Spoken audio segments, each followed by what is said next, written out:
You're about to listen to TADPOG, Tyler and Dave Play Old Games. It's a comedy video game podcast. We would like to stress that the hosts are not experts and are really just very crass commentators. Seriously, this is an explicit podcast that happens to talk about video games sometimes. So please enjoy this pretty okay podcast with Tyler and Dave. 687. Hit it. Hello, Internet. Welcome. Hey. Oh, hey. There you are. We were just waiting for you to show up. Come on. Come in. Have a seat. Let's talk a while. Actually, I don't know. I'm kind of a jerk. Why don't you listen, and we're going to talk a whole lot. How about that? Come in. Sit a while. Listen. How about you talk for once? We'll just sit here silently. Go ahead. Because we want to hear what you have to say. Enjoy your 3-hour-long silent podcast. Every now and then I'm like, that's crazy. Whoa. Oh, nice. What just a pop bitch. in and sweet. And do it like Wizard of Oz and Dark Side of the Moon. Totally. And see how it plays Sync it out. up. See if it works. It totally works. So we planned it. That'll be our Patreon special. Tadpog listens to Listens you. to you. Well, today at Tyler and Dave and Ian Play Old Games, Ian is silent, we will talk about, courtesy of the randomizer, the Stone Protectors. An interesting little franchise. Stone Protectors. I didn't know it existed. I didn't either. Until this game came up for the randomizer. Yeah. So I found out a lot of things that I feel like I should have known about, but also Their stones of power glow. I had a mortgage. When this came out, I had a mortgage, or I was at least, raising a family. And I think at that time, my oldest was too young to be into anything like that yet. So I missed the How Stone old are Protectors. you? There's no way. No way. This was like 94. Yeah. No, don't do this to me. I had a 2-year-old in 1994. I was 20. That makes me feel 19 that makes going me on feel 20. too old. So let's not do that. Okay. But I'm wrong. I did not have a mortgage. I was 10. I was renting. yeah. That's weird. See, I'm 49. Yeah. This doesn't seem like, when you say that, it doesn't seem like much older than me. But when you do say that you had a mortgage in 1994, I'm like, yeah, I was 13 years old. Didn't have a mortgage, but yeah, I was actively paying bills and rent and working and going to school. Doing the real stuff. Raising a child and all that good stuff. I wasn't even jerking off yet. You had a mortgage. I had definitely discovered the joys of my Kathy Ireland calendar in my room. Yeah. Me too. We bonded over You're that. never too old for that. Yeah, thanks for letting me borrow that, by the way. No problem. No problem. Can I get it back? No? Never. Okay. Hey, 13-year-old, here. Take this. I've got a mortgage now. I was going to bury it in the woods, but fuck it. Let's cut out the middleman. Gotta submit this to the creek. But Anyway. before we get to that, what have you guys been up to? This is the first set, by the way. If you're like a big stonehead, that's what they call themselves, I'm pretty sure. Yeah. This is your first Stoners, episode. I'm pretty sure. Every time I've heard that there you go. referenced, I think that's what they're talking about in that 70s show all the time, right? Stone Protectors. That's what I've always thought. Battle Trolls. I mean, what else would they be talking about? It's definitely that. It's that. So we do this show in 3 different segments. The first one being like the intro, where we talk about what you've been up to, games, TV shows, then some kind of a other segment. Lately it's been drafts. And then we do the game talk. Then we do the community corner. I feel like I just need to put it out there, explain it. And the community corner has been thin lately, but We had a good just quiz. had Game's so been much jumbo. stuff. We had a great community corner last week for sure. The games have been jumbo. The game segment has been growing, which I like. I do too, because I feel like it's easy to say, this game sucks, Right. Or it was fine, Yeah. or and then move on, But we give a service here that most good video game old Super Nintendo video game reviewers. I thought you were going to say most video game olds don't. Yeah. Those olds are Those pretty quick. olds. I mean, it's true, though. Most of the video game olds don't. But the irony of it is that somebody, and I know we're not talking about the game yet, but somebody could play through Stone Protectors in a shorter amount of time that it takes us to talk about it. Absolutely. Especially last week's episode. You could have played through it 5 times while listening to last week's episode. Anyway, I haven't done anything other than watch TV and work. And movies, so I'm going to go through a list of stuff I've watched. Ian's horror hole. The horror hole. I've been looking forward to this all week because I've watched. This is not to to interject, but please. I watched Deadstream, I watched VHS, and I watched one of the other ones that one of the other horror movies that you talked about. All right. Well, before I get into my list for the week, then I would like to hear your take on Deadstream and VHS, and then maybe whatever if you think of the third one. Host is the other one. Host. Yeah, the host. that you talked about. Okay. Yeah. Uh-huh. I liked them. All. VHS was like, man, VHS was hit or miss. It was, and that tends to be the case with movies like that. Right, with anthologies. Because but the most recent one, there's like 5 stories, and one of them really sucks. And the others are fine. They open up with they really set the tone with the sexual assault in the very beginning of the movie. Yeah, they do. Because I wasn't expecting that. And it's like, it was just kind of like, whoa, okay, that like came out of nowhere. These guys fucking suck real bad. Yeah, they really do. And like, I don't want to spoil anything about the movie, so maybe we talk about this off the mics, but I kind of feel like they didn't get it as bad as they should have. Right. Yeah, no. Yeah. Plus, not to mention the fact that the editors of the show, of the movie, were real fond of that scene. I know. Like, they kept showing it at the end over the credits, just over and over. What these guys, I will spoil a little bit. This is like the first 10 minutes of the movie. It's these guys who are just fucking troublemakers. They run through town causing turning over trash cans, breaking into houses, destroying things, just being shitty people. And then in one part, they're in a parking garage and they run up behind a woman and grab her and pull her shirt up so you see her breasts. And it's like, and it's clearly, and that woman is like an incredibly good actor because really holy looks, shit, man! Like, and just like even her scream, was it just makes like, you wonder, like, oh fuck. No, did they tell her? No, they told her. Yeah, hopefully. Hopefully. Did they just pay her after the fact to get her genuine reaction? But at the end, when they're running the credits, they show that scene again and part again of a musical ensemble. Yeah, as part of a fucking montage, or not a montage, but an ensemble. Yeah, that kind of like. It's like, y'all are real. You made your point. We get it. Yeah, so I totally am with you on that. That bugged me, but like me too. But and also some of it kind of like the next one. It was kind of confusing. Some of the editing was confusing because like the setup is that they were hired. That these shirt grabbers were hired to like get a VHS tape from a big house or something. Yeah. And while they're looking for the tape, they run across this other tape that has like a bunch of fucked up little shorts on it. And that's how they set up the anthology. Like each thing that we watch, each little story that we're shown is stuff that one of them is watching on the TV. Yeah. And I feel like the very first one, it was confusing to me because I was like, is that the one? Are those the same guys? Yeah. It was. Yeah, they didn't really like set up that these guys that broke into the house were kind of like the crypt keeper, between between the queef videos, keepers. The queef keepers were kind of like the transition into, there was a story going on there, and then it would transition into the next tape. The crypt queefers. That's really hard to say. I bet. It sounds hard to say.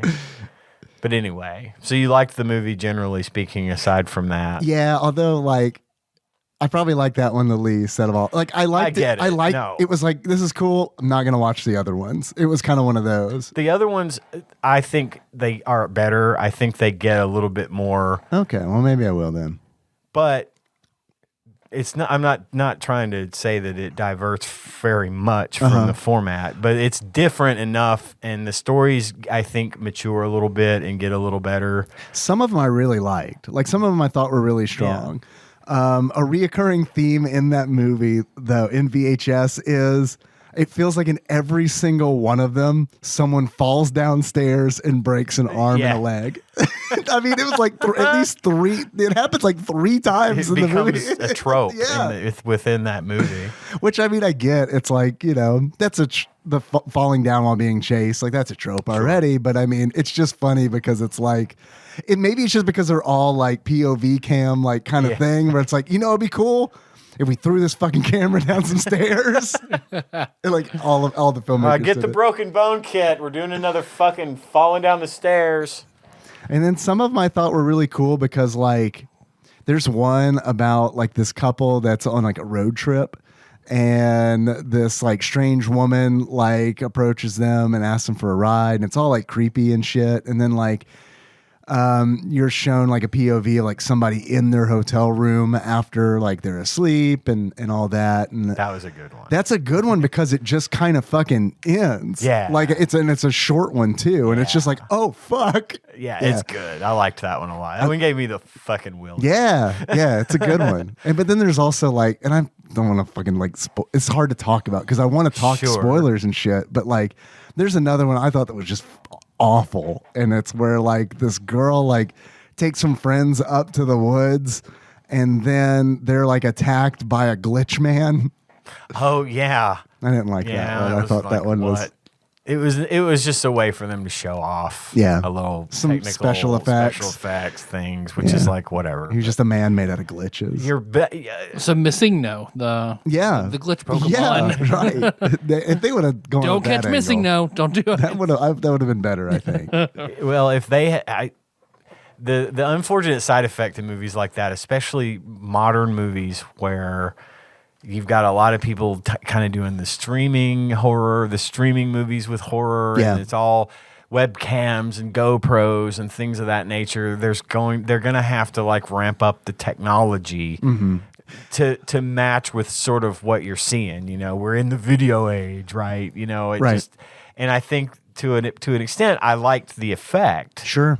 But it was a stupid It was kind of, so it was kind of a dumb it's story. like you got to take the good with the bad, I guess. But I'm anxious to know, though, because I really hyped up Deadstream. Well, I want to say that, sorry, but that the last part of VHS, the haunted house one, is amazing. It's where like, because it's great because it's like the setup is these like 4 college age guys are trying to find a Halloween party, and they wind up at a real haunted house and don't realize it, and then while they're there they do realize it, but like the setup of that is so great, and it's that like the decisions that they make in that are really good too, and it's like that was a really entertaining one. Yeah, I liked it a lot. I agree with you about the decisions thing. It's like, yes, finally. Right.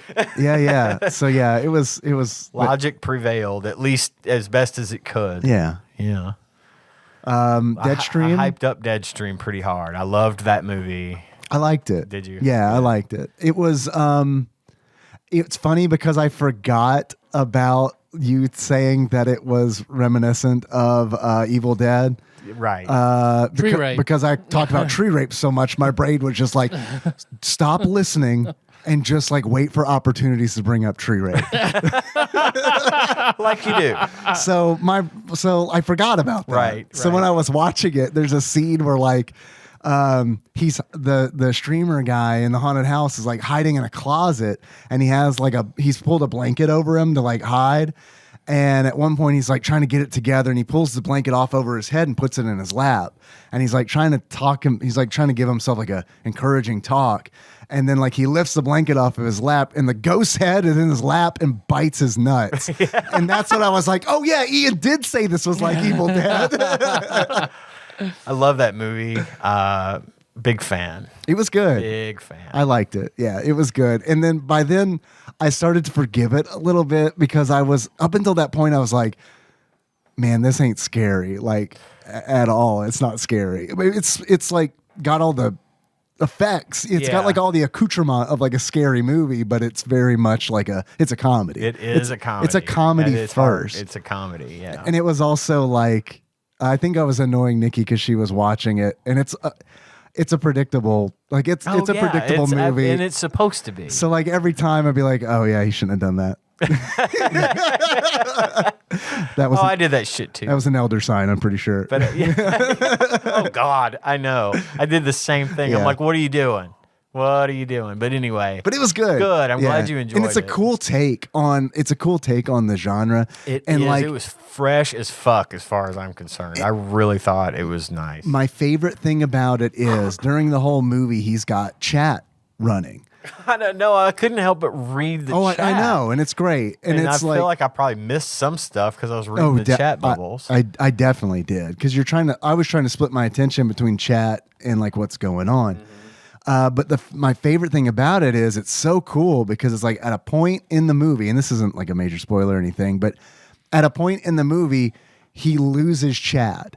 And that's when the movie like is actually scary for the first time. Yeah. Because like, even though he's alone in the house, it doesn't really feel like he is because there's this constant stream of chat. And then like something happens. And when that thing happens, it's just like the chat is gone. And all of a sudden it is a horror movie. And you know what? His OBS dies. Yeah. Yeah, right. I've been pretty there. much. Yeah. Yeah, we've all been there, I think. Yes, we have. Just not in a haunted house. Right. Well, and I think it was funny too because I think that a lot of the shit that would have otherwise been caught on camera wasn't, and so I wondered if he thought, God, nobody's going to believe me, Right. when I say that Well, this no. happened. But then it comes back, and it's like real shit is happening on live stream. It's very cool. It's a very cool premise because like people are watching the stream and like they're sending him videos about, oh, you fucked up. This is the thing that you did. There's an expert here in chat on it. And they send a video explaining how we fucked up and Yeah, at one point they bring this old lady on to help him try to fix the problem and to undo kind of what he did wrong. And she starts going into this big long-winded thing and he's just sitting there like, hurry up. Hurry up. Just get to the part where you tell me what to do. It was just fucking hilarious. Yeah. And they build tension in that way. Yeah. And they make you nervous for what's fucking going on outside of where he's at. Yeah. And it just It's cool. It was a neat, cool. a neat movie. it is really neat. I would like to see more from that guy, from that director, if it manages to stay as creative and as technically well executed as it was. So yeah, I'm really glad you liked that movie. I did. Yeah. Thanks for recommending it. And I liked Host as well. Yeah, and this was the one about the group of friends that in fresh quarantine after COVID started having a seance over Zoom. Actual Zoom. And I thought my favorite thing, this is going to sound so shitty. I did like the movie. Here are my two favorite things about it. It's like a little over 1 hour long. Right, it's short as fuck. And it doesn't need to be any longer. No, than that. it doesn't. It really doesn't. It's right to the point, tells the story and leaves. It's all like, and it's very character driven. Like, it's not, there's very little narrative to the movie. It's Right. just, they're having a seance. These are the characters. And it's like, you kind of get to know the characters' personalities and then the shit starts happening. And it's a lot of fun. My second favorite thing is, and actually probably my first favorite thing, is how they do the credits. Oh my God, I the love credits. how they do the credits It was in this brilliant. They to show the credits in this movie, they bring up a Zoom contact list. And everyone in the contact list is who did the shit in the movie. And they just sort of scroll. Just literally scrolls. Like, someone's got a mouse and they're scrolling the wheel and it'll scroll down a page and show the credits of the names of the people that were in it as Zoom contacts. So that's yeah, cool. it was really neat. The way that they framed it, it felt very true to life in the sense that we've all had to be in countless Zoom and Teams and stuff meetings since COVID and since the pandemic.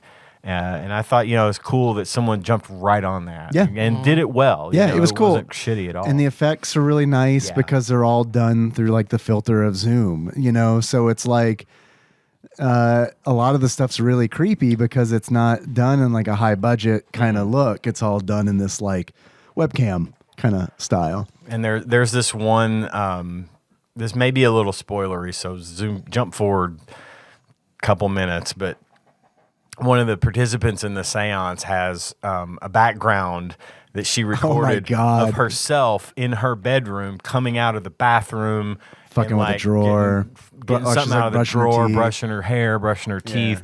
But so that's like her animated background, right? And at some point, she's no longer in the conference call, but that background continues to just run.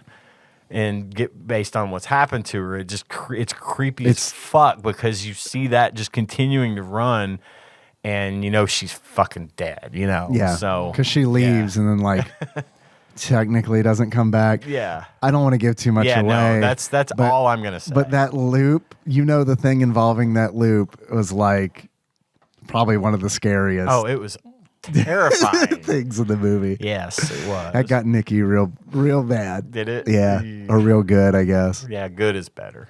Do you? I feel like we've talked about this. You like found footage horror films, I right? do. I do too. I do.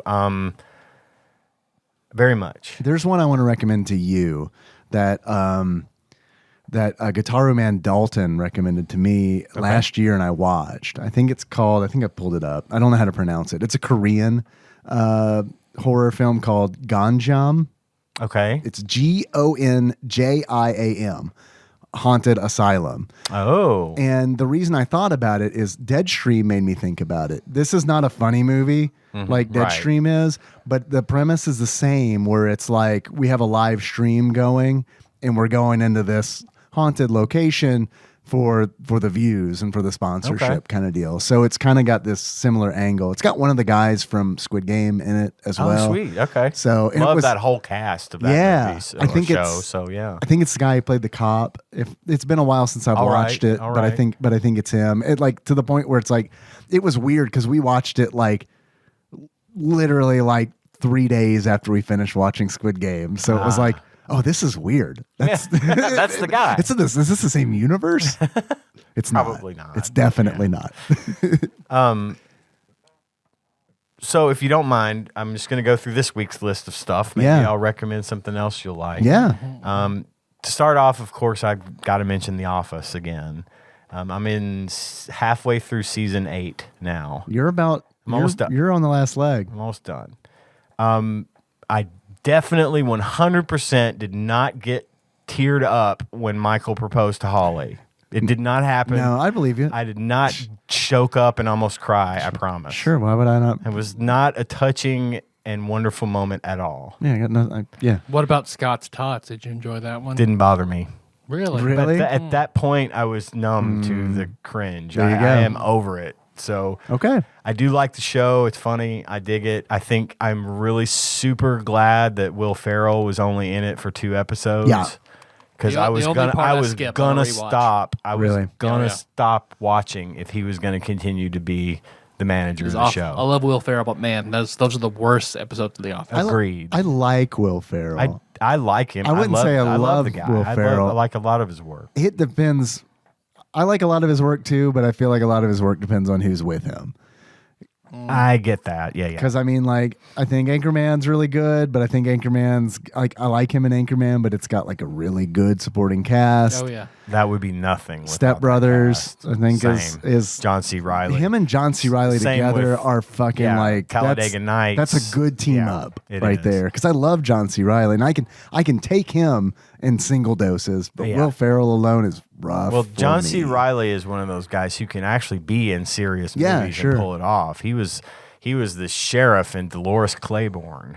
Oh, really? I haven't seen that. And he's been in he was in Gangs of New York. He's Right? been in a Yeah, lot of yeah. stuff. Man, I haven't seen that movie in a long Great time. movie. It's a good movie. Oh Yeah. yeah. But Will Ferrell can't be in stuff like that. I know he did I know he and Kristen Wiig did a Lifetime movie together. What? On a goof.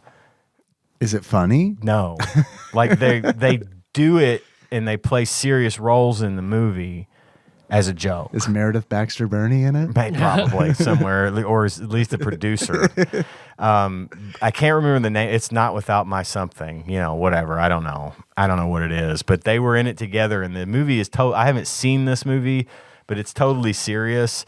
But they did it as a joke to see if they could pull it off. Gotcha. Which is fine, but I don't feel like it would work. That doesn't 'Cause necessarily Will Ferrell make in for a a good serious movie. role ain't gonna work for me.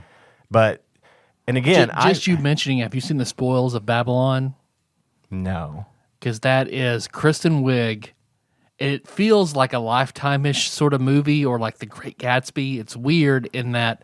So it's Tobey Maguire, Kristen Wiig, and what's his name from The Sixth Sense? The kid. Oh, Bruce Willis? Oh, Child Bruce Willis? Child Bruce Willis. fuck! I know exactly. I know his name. If you hadn't asked me, I could tell you. Because like it's the first thing I'd seen him in since like The Sixth Sense. Like he's an adult and he's a strange looking adult.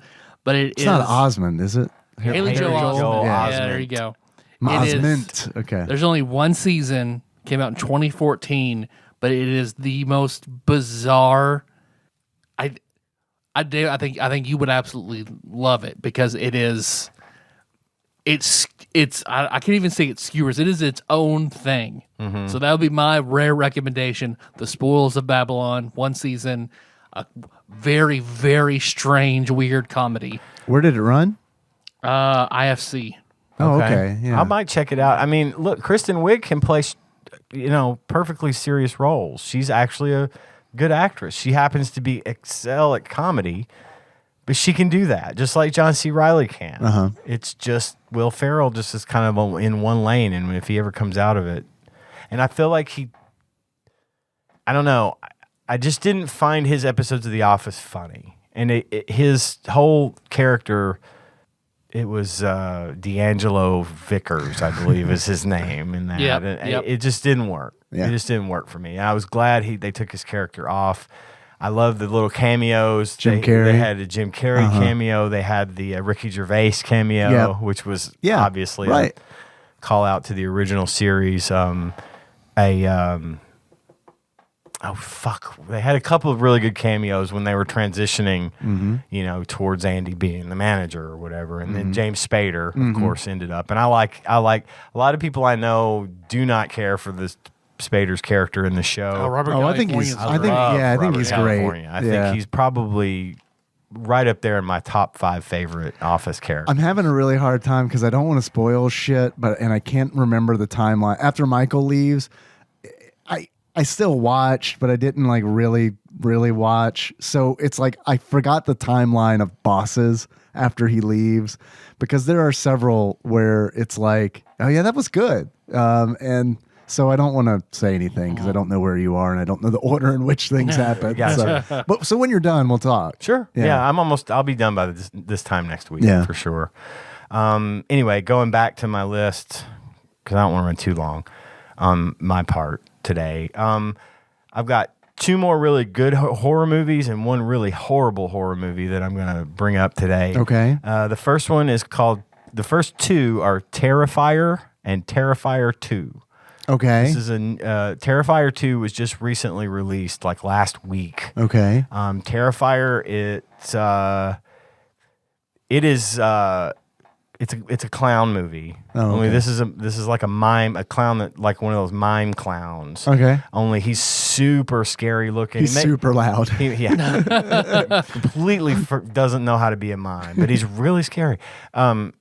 He's really super scary looking.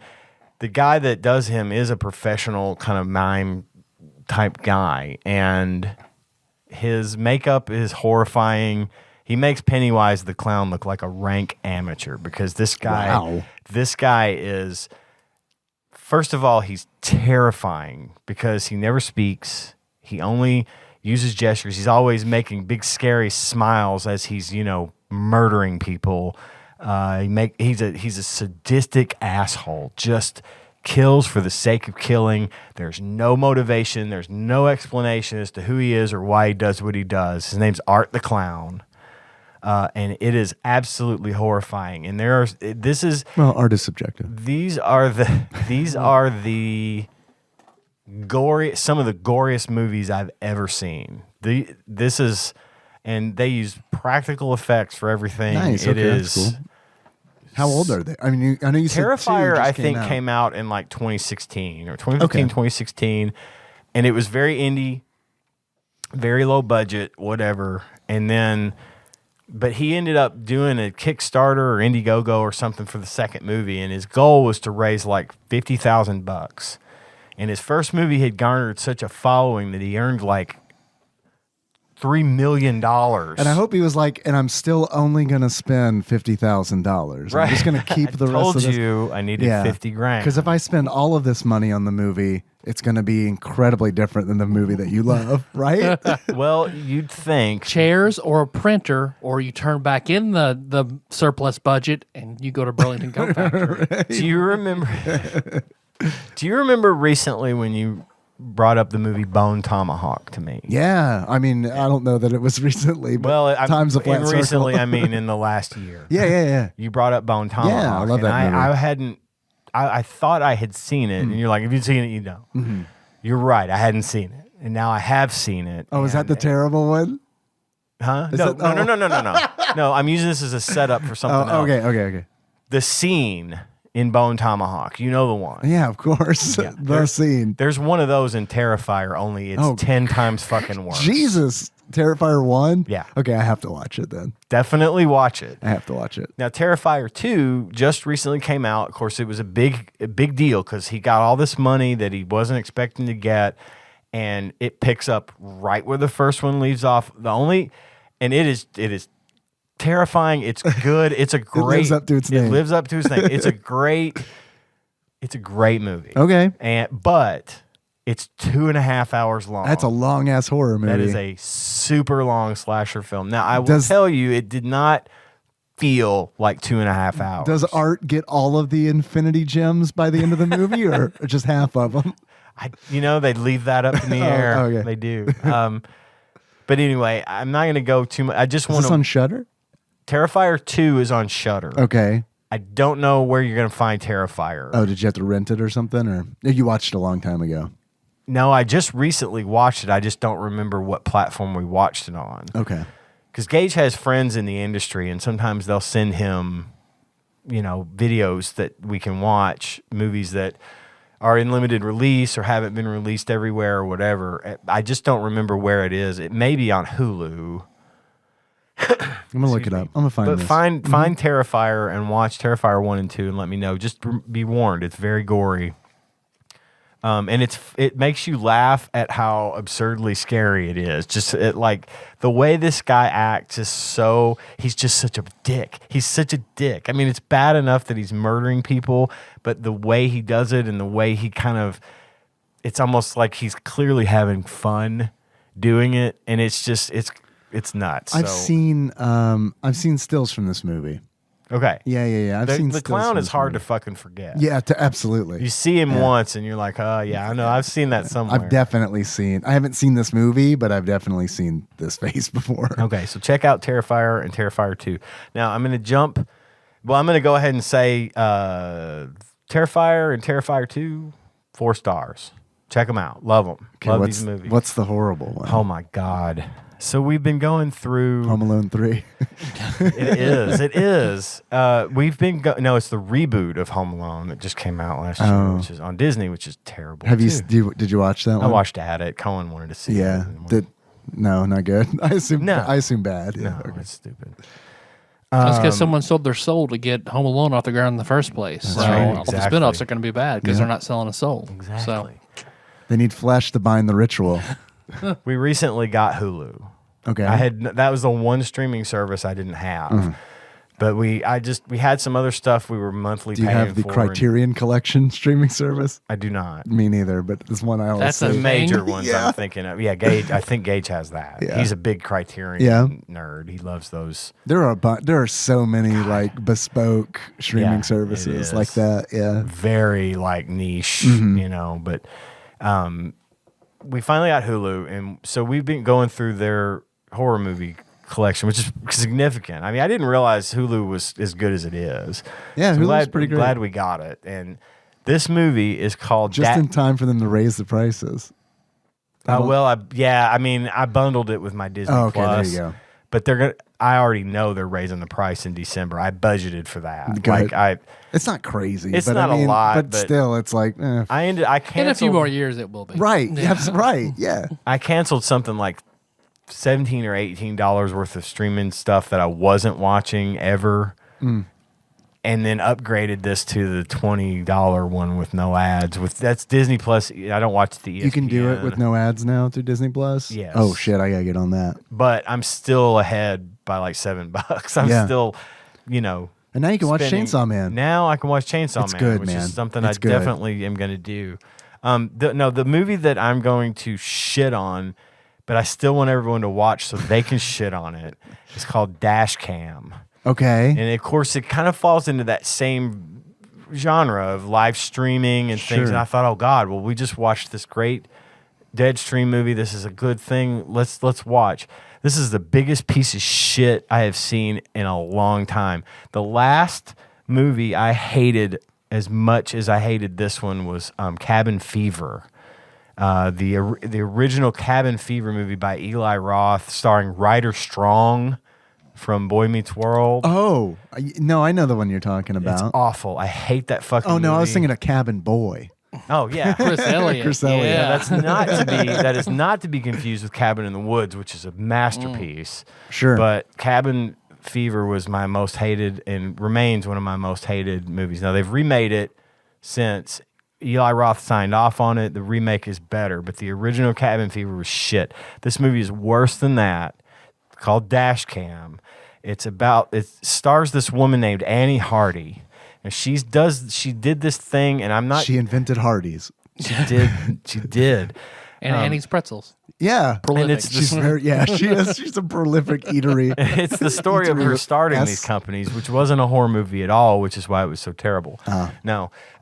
She does this thing called, in the movie, and I think she does it in real life, and it's called Band Car. Band Car. And basically, B-A-N-D? B-A-N-D. And she drives around in the car live streaming, and like people will throw up words and names and stuff, and she just makes up songs and raps about them as she goes. Okay. Well, so she takes this character in this. There's this movie that she's in, and she's doing this. Only her character in the movie is this complete garbage right-wing internet personality that just hates. Fuck Obama, fuck vaccines. This is fuck liberals. It's Tory. What's her name? Stereotypical person, that right-wing type that you always to the max. And she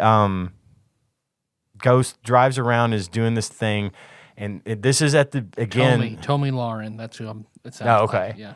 Well, again, this is during quarantine. This is when COVID. Now, this movie is recent, but it takes place when COVID was just pandemic and quarantined and all that kind of shit. Yeah. Of course, she doesn't wear masks anywhere, and she yells at people that tell her to put her mask on, and gets in fights with the people, and it's just this. She's a fucking moron and acts the part a little too well.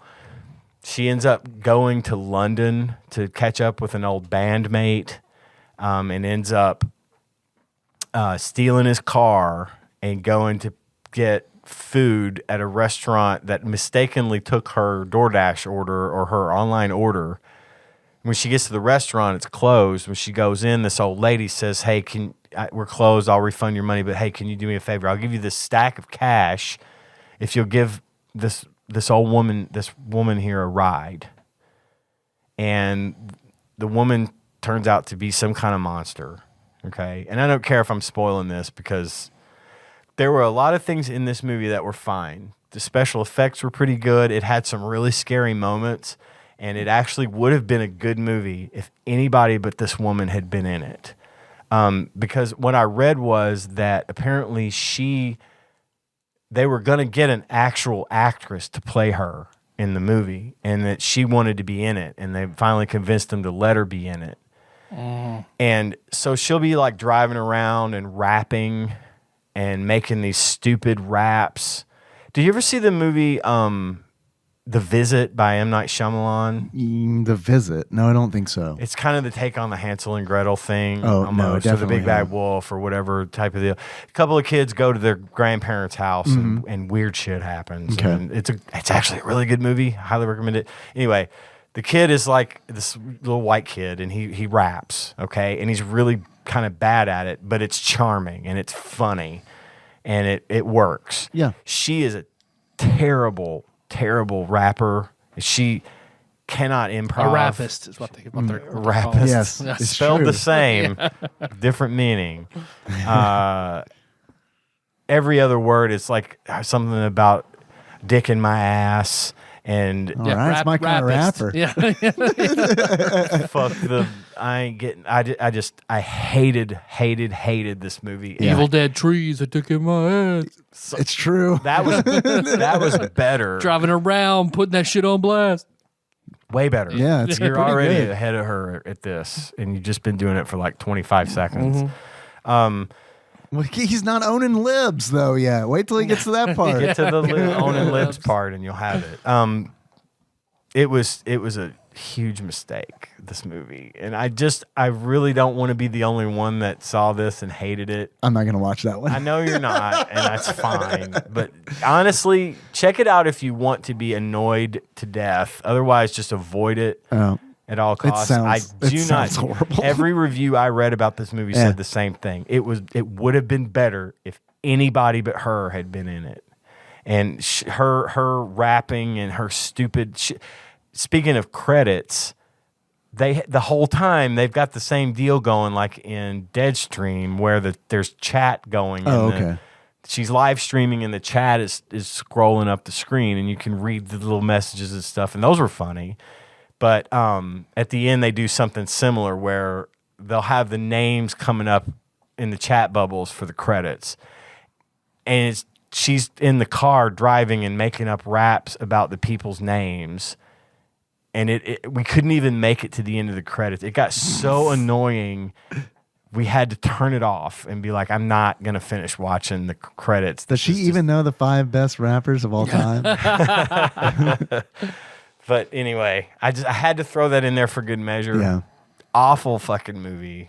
But if you want to see what I'm talking about, it's called Dash Cam. It's on Hulu right now. Yuck. All right.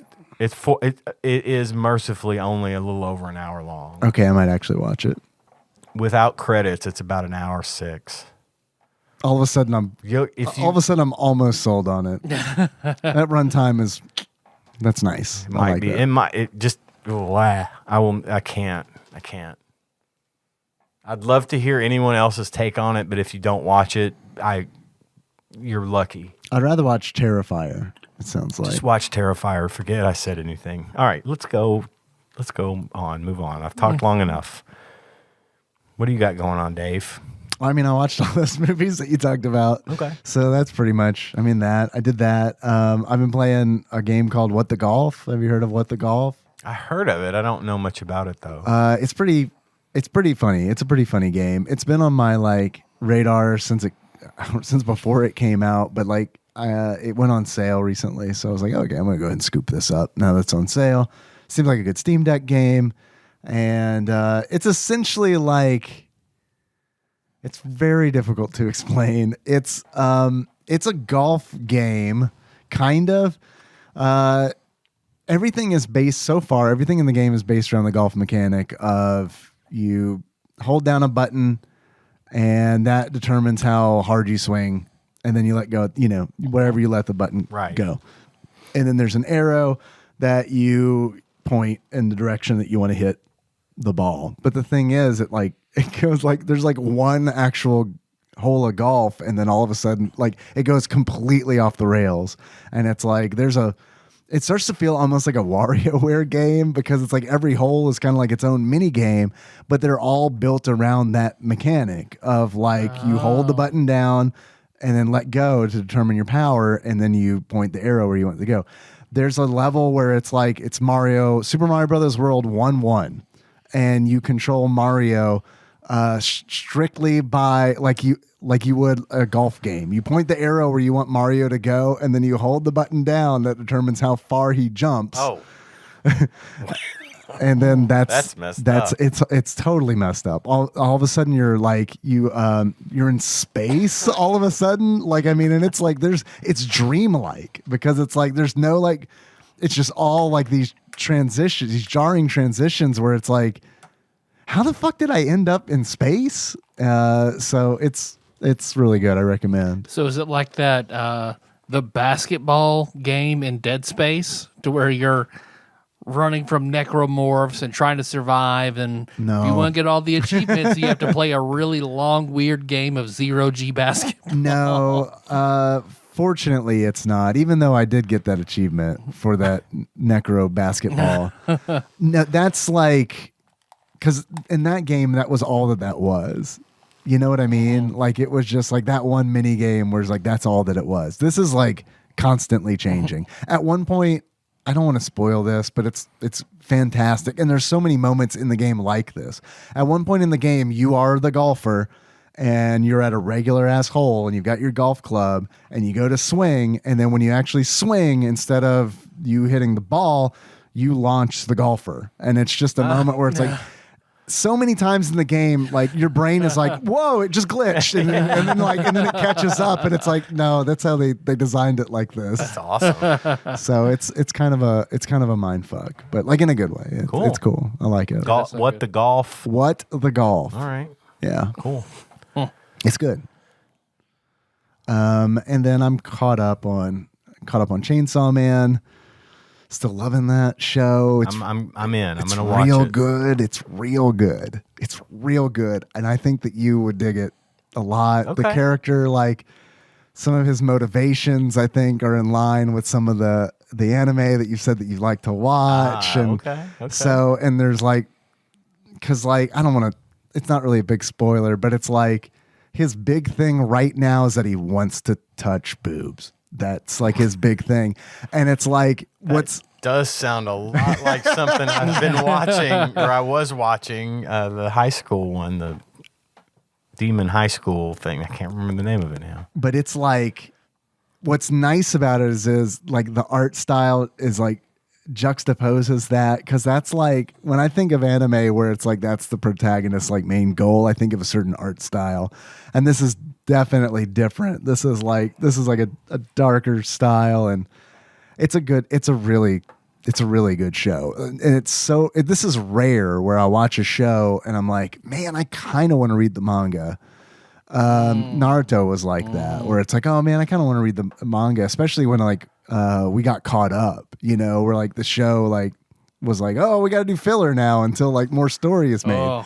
That's when I was like, oh, I'm going to read some of the manga. And then I was like, I read 2 of them. I was like, I'm good. I already watched this. Well, that's why I love Naruto. But out of the 10 seasons of that show, 5 were filler. Yeah. It's fucking It's a lot. nuts. It's a lot of filler, right? Like after watching like Naruto and Sasuke with you, Yeah. all filler until like the last 10 minutes. You might get a minute or 2 of canonical Sasuke training with the Orochimaru. That's it. That's it. Yeah, I kind of fell off after that point. You can just start shipping it then. Yeah. I mean, yeah, and that's what people have said. I know you've said that. Like Nikki's brother has said that. I just think there's just been so much space between all of it, and there's like so much stuff that like is new that I want to watch, and like that's taking up a lot of my time, Henry's interested in it, so I mean, if he starts watching it, I'll probably watch it with him. Hell yeah. I do want to start watching with Kenna. Hell yeah. Hell yeah. So yeah, he's pointed out several times before where it's like, oh, Naruto, and it's like, oh, how do you know about Naruto? So yeah, Chainsaw Man, it's real good. Spy Family, I'm still on that. That just kind of picked back up not a couple weeks ago, and that's a really good show too. A really good show. That's like a feel good kind of. They do a good job of mixing like action and excitement with just like some good feels. Yeah, cool. Good message to that one. It's like, it's weird. It's like one of those where it's like, it's wholesome, just a wholesome show, but also very exciting and engaging, and it's kind of like a period piece. It's like set in that time period where like, the Full Metal Alchemist time period, like kind of like that era. Yeah. And it's very much set in like somewhere in Europe, it's like vaguely European, because everyone's using forks and like, shit like that. And like they'll have all the architecture and stuff is European. So yeah, it's cool. I have one thing I need to add real quick that I just remembered, and I found this to be extremely cool. Found out today, you may have heard, from the new Simpsons Treehouse of Horror. Yeah, I saw this. Is going this week. That, of course, this is as of this episode. It would have been a few days ago. This year's Treehouse of Horror features one of the segments is going to be done as a tribute to Death Note, and the whole thing is done in anime style by the studio that did. It looks Death real Note, good, and it looks fucking It amazing. looks real good. Of course, I know Death Note wasn't for you. No, it but wasn't. I watched it all, Yeah. and I fucking loved it. And I cannot fucking wait to see this. The images from it, because you used to go to DeviantArt and look at alt images of Homer and Mario, and they do like serious, weird but dark art. Sure. I've seen the dark arts. The dark arts of DeviantArt. I've seen stuff on DeviantArt that looks just like this. Homer looks the same as he does in a lot of that stuff in anime style Simpsons. It's very cool that they're doing this. It looks really neat. The teaser shows Lisa walking down Springfield, which looks a lot like Japan now. It's just done in that style. It's cool. It's anime Lisa Simpson with the Death Note in her hand walking down oh god, it looks really cool. I think it's Gage really showed me neat that, and I was just like, holy fuck. That's got my number. I cannot wait for that. First time is Millhouse L? Is he just Oh, he might be. He might be. First time I've looked forward to the Treehouse of Horror, and I always do. They're always good. I always love Treehouse of Horror, but this one's got me. I am going to be in front of the TV for that one on Sunday. I've been tempted to give Death Note another try with Nikki, because I think Nikki would actually probably like it more than I did. So I don't know. I might give it another go. Well, I very much liked it. A lot. Everybody does. I very much feel like I missed. To a point, there's something about it that I missed. There's a point in the show. It didn't hit for me. It has its sour notes. Exactly. I feel like there's actually a point in the series where it kind of jumps the shark. Oh, 100%. And it just what were they thinking? Fuck happened here? For like a span of episodes, then it goes back. Yeah, and then it's fine. Yeah. I don't even think but I didn't even get to that point. Yeah. I just didn't connect with any of the characters, and that was my big thing. I connected with Kira in a big way. Man, just give me one of those. No, I'm teasing. But not really. Okay. So anyway, I needed to throw that out there. I'm glad that you did. I'm glad you brought it up. I'm excited for that. Super exciting news. Tyler, buddy. Yeah. I've been sitting here talking for half an hour. Where you been up to, man? Nothing. You guys do a draft? I do. Sure. I played some Phasmophobia, which I want to, before we do the draft, I want to throw that in there just because it's been like a year since I played it. I know. I was thinking about that the other day because I saw something about how Xbox is about to be Oculus compatible. Oh, I didn't know that. That's awesome. Do something with that. I don't know the details, but I read that it's very much in the works. They're trying to make the Oculus work with the Xbox. So, and I thought about, that would be neat. And the Xboculus? The Xboculus. So I thought about you and the Phasmophobia game. Yeah. So talk about that. I just want to do talk about it briefly because it's like they've changed so much, and it's like it's weird because it's like the number for better or for worse? For better. Okay. It was weird at first because like when we were playing it a year ago, it very much felt like a homespun artisanal game, and it's like when because I play with GameBug Prime Nate. Because I sent him a message like, dude, do you want to play Phasmophobia? And he's like, sure, yeah, that sounds good. And it's like, fuck yes, man. I've been jonesing to play. And with it being like Halloween season, like all that, like I'm really watching all these horror movies. Pokemon Go's in Halloween season, by the way. I noticed. Yeah, they're like little like leaves and shit everywhere, right? Halloween themed Pokemon. Pokemon Go. Nikki was like, we were eating the other day, and she's like, Tyler was talking to me about Pokemon Go. I was like, yeah. I was like, you've been getting people into it, Tyler. I saw Zal and Nate have been playing. I just can't. If it were more convenient, because she was like, "Are you going to play?" And I was like, "I did for like a couple days, and it's going to involve me changing my behavior in order to play the game, and that's just not where I am right now. Like, because like my phone is like, drive by this landmark or go to this landmark and take a photo. It's like close. Yeah. Nope. I would No, I'm use that sorry. as an excuse to walk my dog more, but There's nowhere. There's nothing around to me. do That's the problem. out there. I mean, I've got Lower Town, but that's still a fair walk from my house. And then my dog, she's not the kind of dog that you walk. She's the kind of dog that you get dragged behind. Sure. She's very into walking, and her nose leads her because she's a beagle mix. She's and finding so the Fruit Loops. She's smelling all the. She's following her nose to the Fruit Loops, and it's hard to keep. So I'm like not going to be able to catch Pokemon while I'm being dragged down the street by my dog. If I had a Pokestop that was like within walking distance of either my home or work, I'd be in 100%. Yep. But just because there's nothing like that. Like the closest one for me to walk to, like, is like an old elementary school, which is like technically not that far if I walk through backyards and front yards and stuff. Right. But like to get there the legal way, I have to walk on like Old Benton Road where like people drive like fucking I lunatics. know what we're talking about. Yeah, don't do that. No. But Phasmophobia, like when we got in there, it was like, what the fuck? Like it's like it's not like a AAA game or anything by any stretch, but I mean I noticed immediate like improvements. So these graphical and sound improvements, just overall and experience improvements. Now it's a slice of life cooking sim. Yeah, right. It's Cooking Mama, but haunted. They added more ghosts now, and it's like so spooky. Better than Mama. I feel like that's a missed opportunity.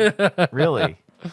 There's a journal in the game that like keeps track of like all the ghosts and shit, and you can keep track of your evidence and all that.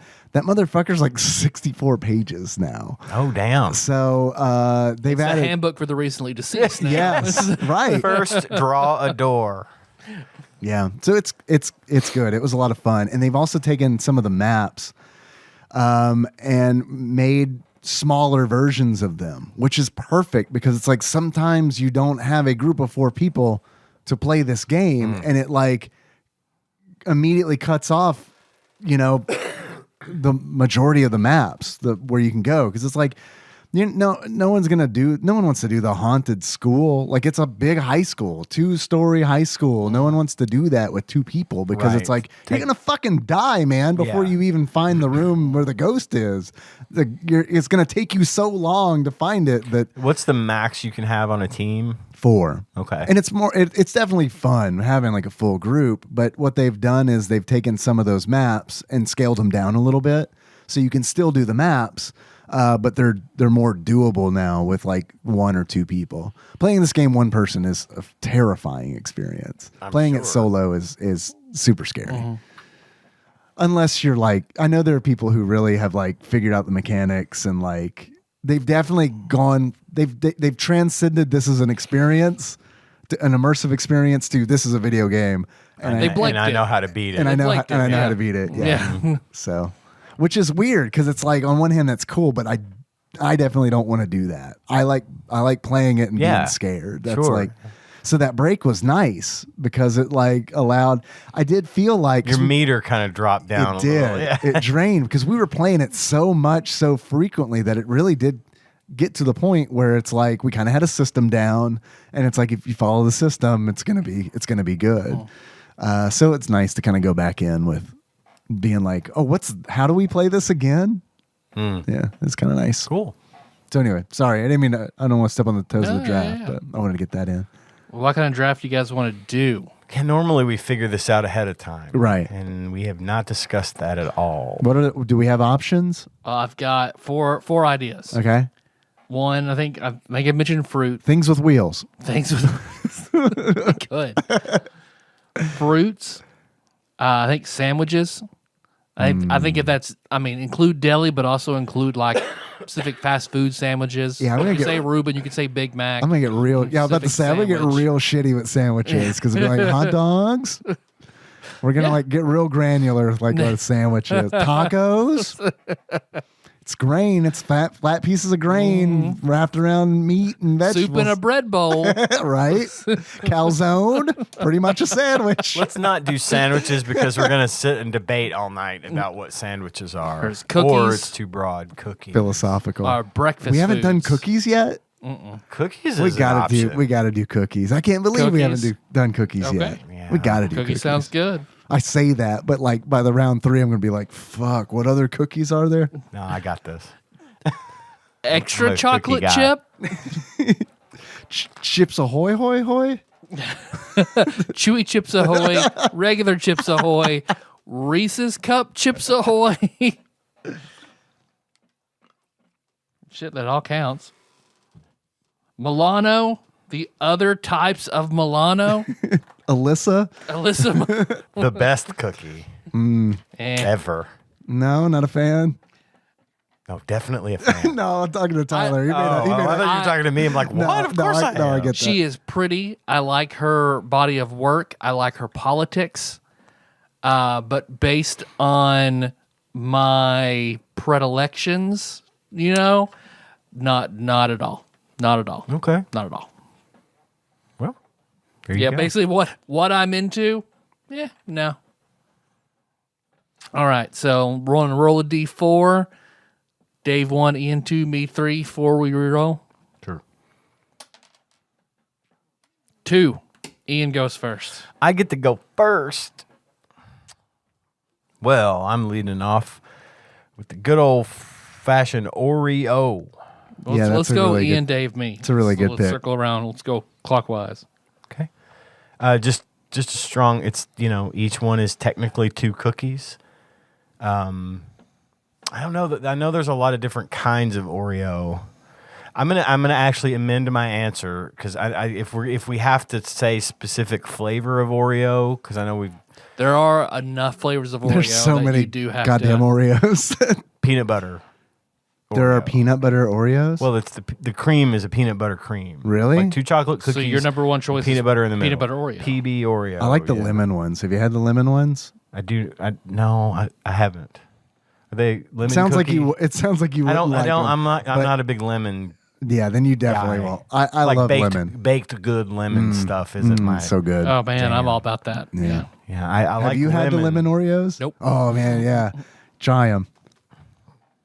I won't probably, but I know a lot of people who Yeah, would I probably don't like them. I don't recommend them to you, Ian. I don't. I like lemon. They're going to be in a dash lemon cam form. for you. That's a good. That is a new barometer Yeah. for me. You're going to be like, man, this lemon Oreo would be so much better if they hired a chocolate cookie to play the lemon.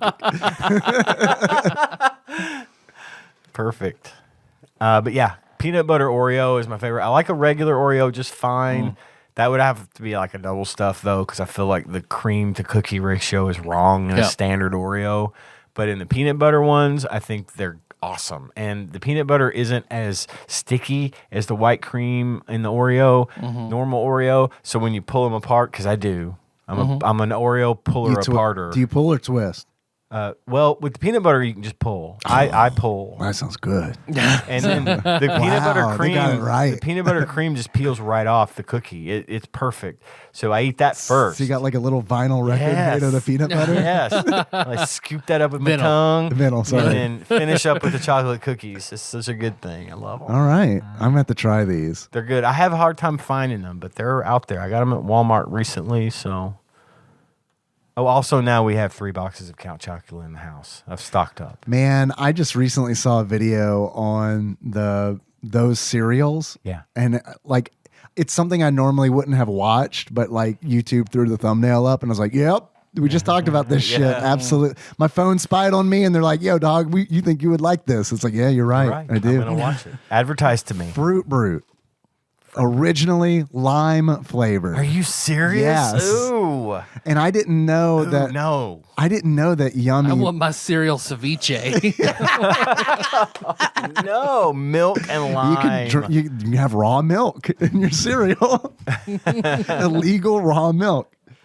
And then like I didn't realize that Yummy Mummy and like all that shit was like introduced so late. That was like made in like the 90s. Yeah. And it was like, oh, I just tried assumed to it had been around forever. Yeah. They tried to expand the monster cereal universe in the 90s, and then it fell back, and it was really just Frankenberry, Boo Berry, and Chocula, and now they've started bringing back Fruit Brute, but in cherry form. Right.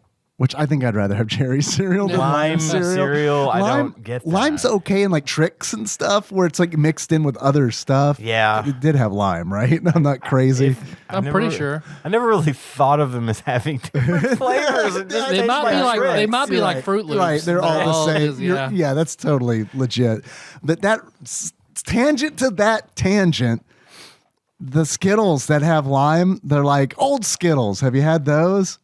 No. Oh man, that's a real fucking treat. Cause like Nikki came home with a bag of those, and it's like, oh fuck, man, they put lime back in these motherfuckers, and it's like, cause I guess whatever they have in there is like watermelon or something. I guess I never knew they had taken it out. Oh yeah, big deal in our household. Okay.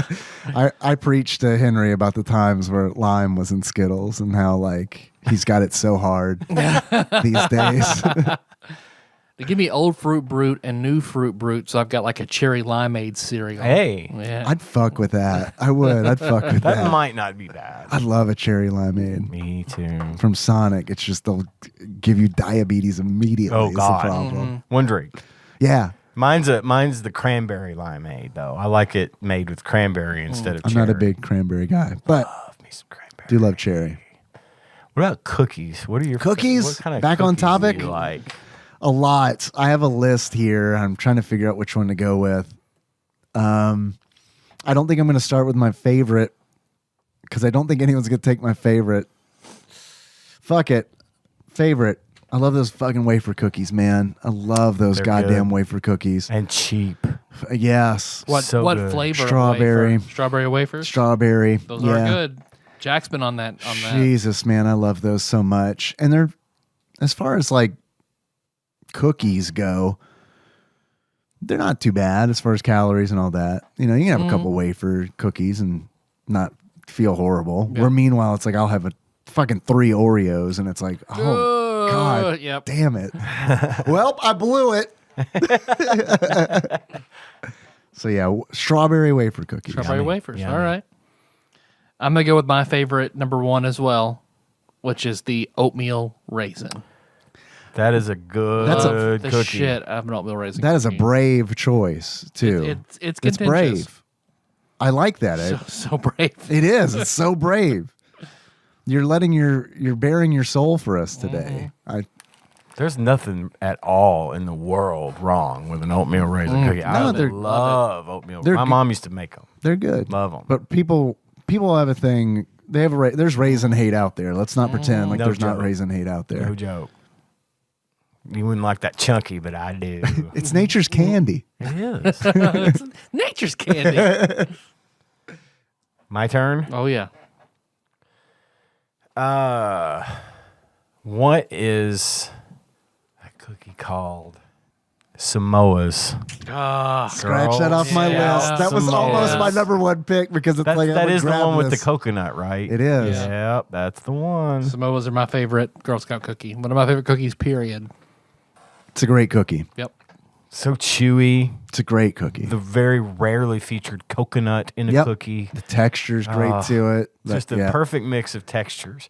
I love that coconut chewiness with the different chewiness of Yep. caramel and then that crunch of Yep. that hard cookie. I love it. I like that hole in the middle. And then that hole in the middle. Big fan of the hole in the middle.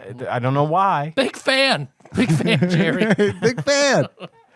And the chocolate on the bottom. The coating of chocolate on the bottom.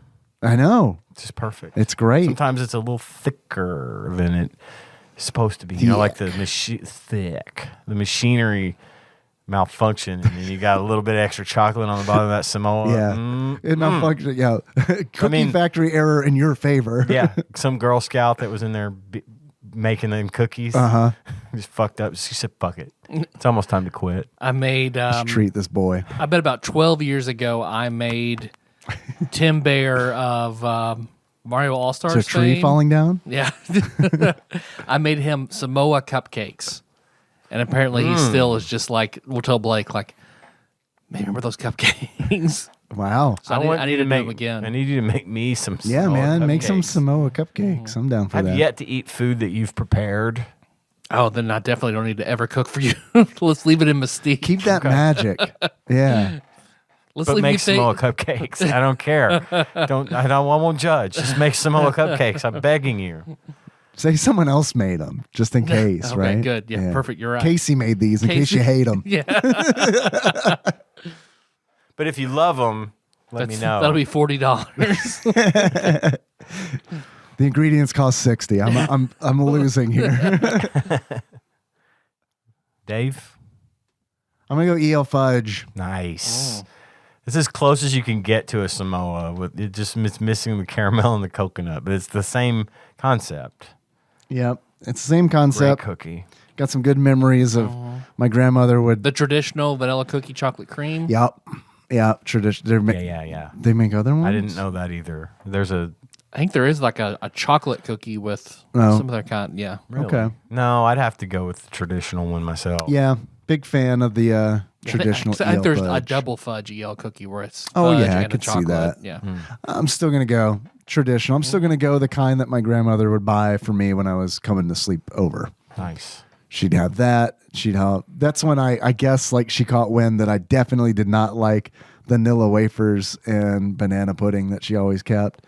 I know people love that combo. I do. I've never been like a huge. I would always like. I wouldn't say begrudgingly, but like out of politeness would eat that because I knew that she would get that for me, and it's like it's not the worst thing in the Not world. the worst. Not my favorite. Not the worst. I'll eat this for grandmother. That's how I feel about banana pudding in general. Yeah. I love banana pudding, but it has to have vanilla wafers with it, and B, it's small amounts. I can't eat a lot of it. I don't like bananas anyway. So when my mom would make me banana pudding, he'd be like, do it without bananas, please. Just the pudding that's reminiscent of a banana. Yeah. Well, for my second, I'm going to ride your train in, and I'm going to grab Thin Mints. Thin Mints. Yikes! I'm losing a lot here. Okay, scratch that off the list. Thin Mints are my second favorite.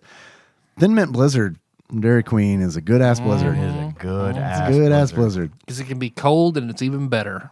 Yeah, that's Yeah. the It's one. where you put Thin Mints in the fridge anyway. Yeah, and frozen Thin Mints are the shit. Girl Scouts got the cookie game fucking figured out, Yep. and they have for this whole time. It's very few Girl Scout cookies I don't like, but I'm not going to saturate my list with Girl Scout cookies. Yeah, those are the two I like. I don't give a shit about any other girl. Samoa's, Thin Mints, don't give a fuck about any other Girl Scout cookie. All right. Yeah, I mean, There's one more. I feel like you're probably going to go ahead and grab I'm up. not going to grab it. No, I know you're not because, well, I don't know that you're not. I'm not going to grab that one, but there's one more should. flavor from me that I do like. Yeah. But it may make my honorable mention because I wouldn't put it in my top 5. I'm curious what it is now because I thought it was what I was going to go with, but Well, we'll find out. yeah. My third pick is a chunky Chips Ahoy. Chunky Chips Ahoy. Chunky Chips Ahoy. These are Chips Ahoy with big pieces of chunky chocolate Instead in of chips, They they're have like the chips too. cubes. They have chips too. Oh, okay. But there's little cubes of fudge, random fudge pieces, and it says it's just chocolate. It's the same, I think, as the chocolate chips. It's just whatever. But chunky Chips Ahoy for me. That's my third favorite. Don't really care much for a regular Chips Ahoy, but I do like the chunky one. That is the second thing on my picks of these drafts featuring the word chunky. Chunky. Yeah, I thought you were gonna like say Chunky brand, Cookie. Chunky brand vanilla chippies. Chippies. Now available Chippies. at your grocer's freezer section. I'm going with. I had to look these up because they're so good and I love them so much. I had to look up the name of them. Man, I'm torn now because I'm looking at this list and I'm like, fuck it, I'm not going. Never mind. A fucking peanut butter cookie, just a straight up peanut butter. You're like, thinking of tagalongs. With like little, like No. a fork print yes, in it. I'm thinking Oh. homemade, yeah. like fucking like Okay. easy peasy. Those are great. Peanut butter cookies. Yep.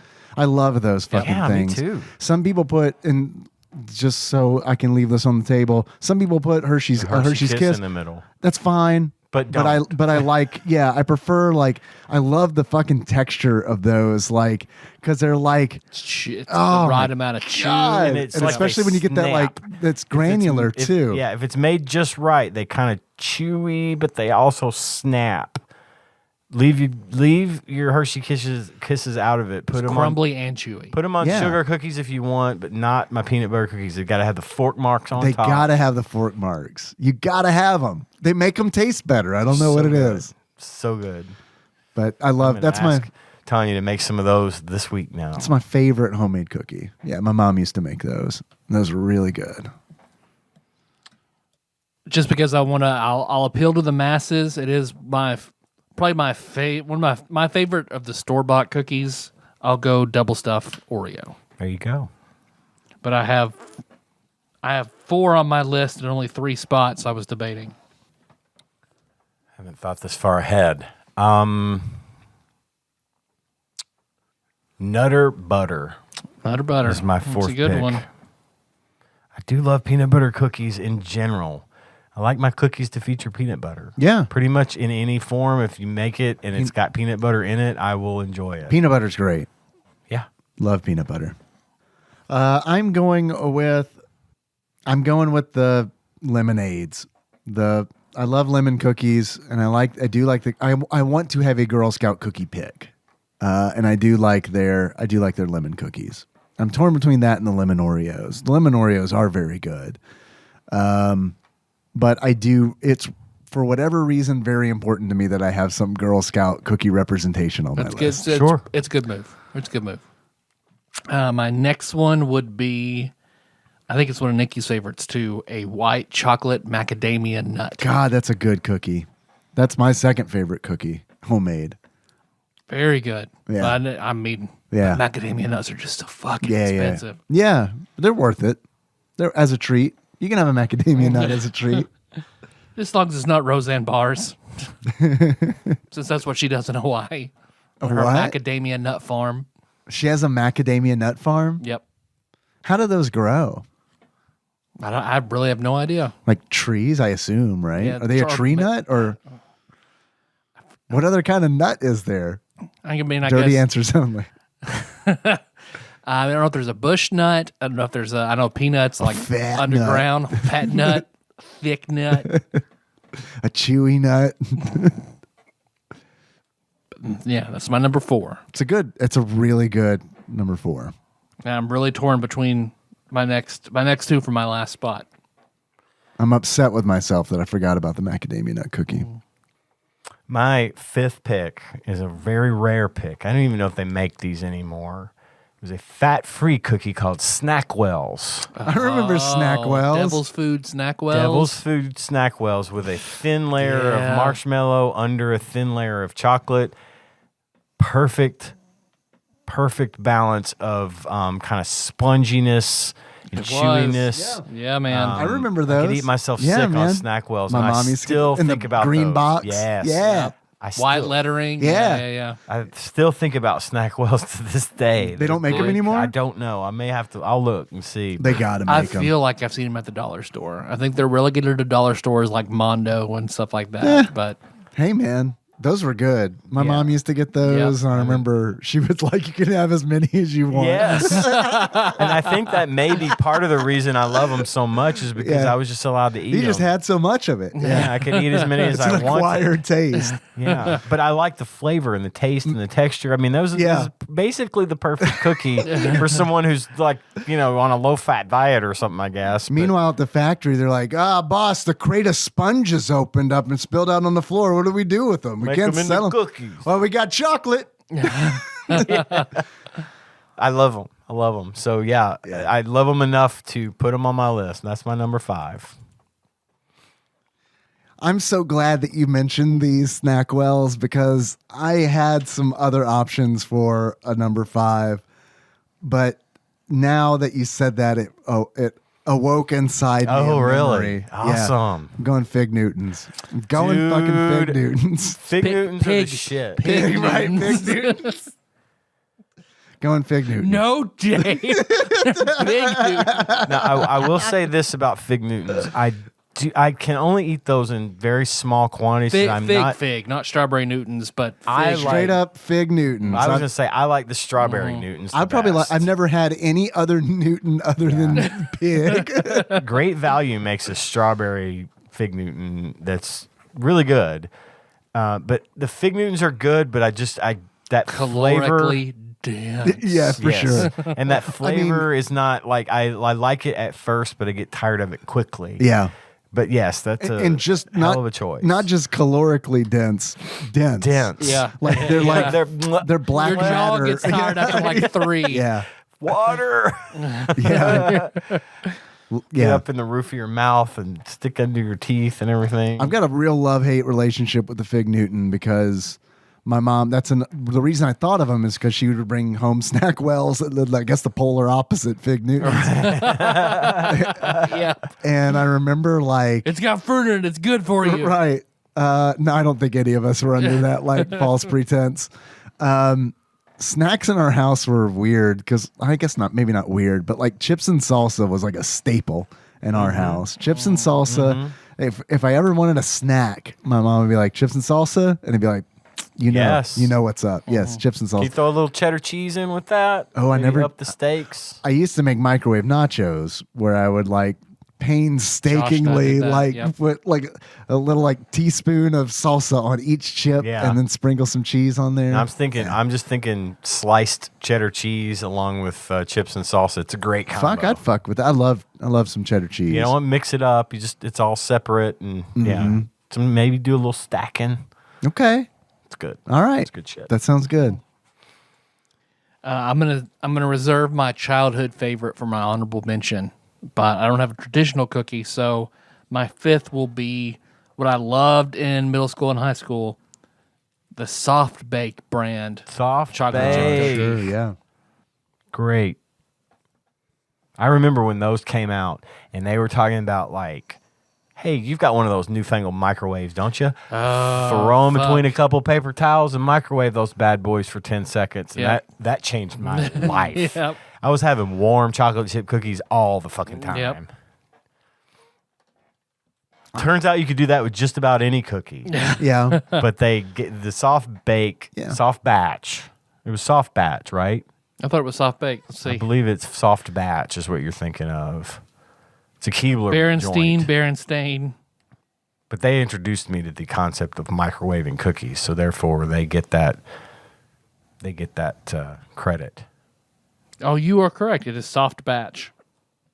Good shit. I'm sorry though. You said soft bake, So now, wait, draft is over. My honorable mention is what my grandmother used to buy for me. That I will very randomly see a box and buy it. The Archway lemon cookies. I'm not familiar with these. Archway? Archway. Are they from St. Louis or? No, Maybe. Archway's kind of a whole brand. They have a lot of. Are they even St. Louis? Red think so. packaging. Okay.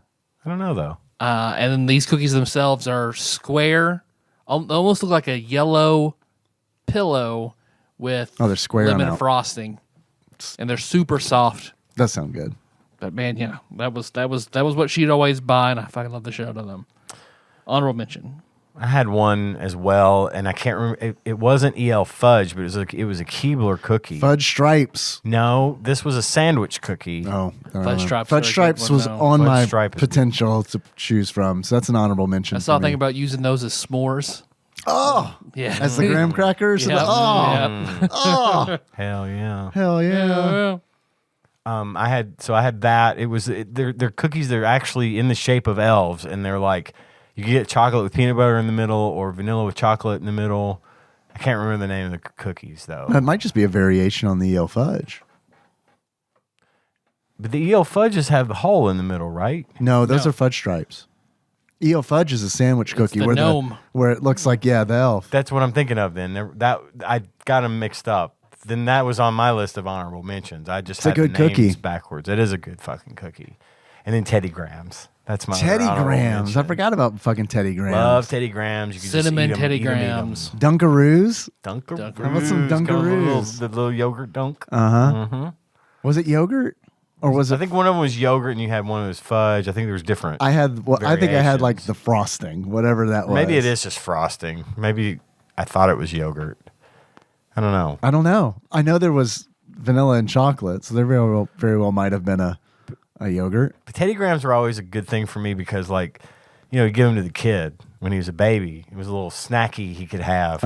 I was eating the snackies too because I'd be like, yeah, one for you, one for me, And I'm like, man, these are fucking good. Yeah. What about animal crackers? Animal crackers definitely have a place somewhere in this list. Probably that on would my have honorable been on mentions. if Melissa had a list, that'd be on her list. Because for a while, The Barnum's animals in the box. Yeah, in the everything, red box. For a minute there, I didn't like animal crackers or animal cookies. I've heard them.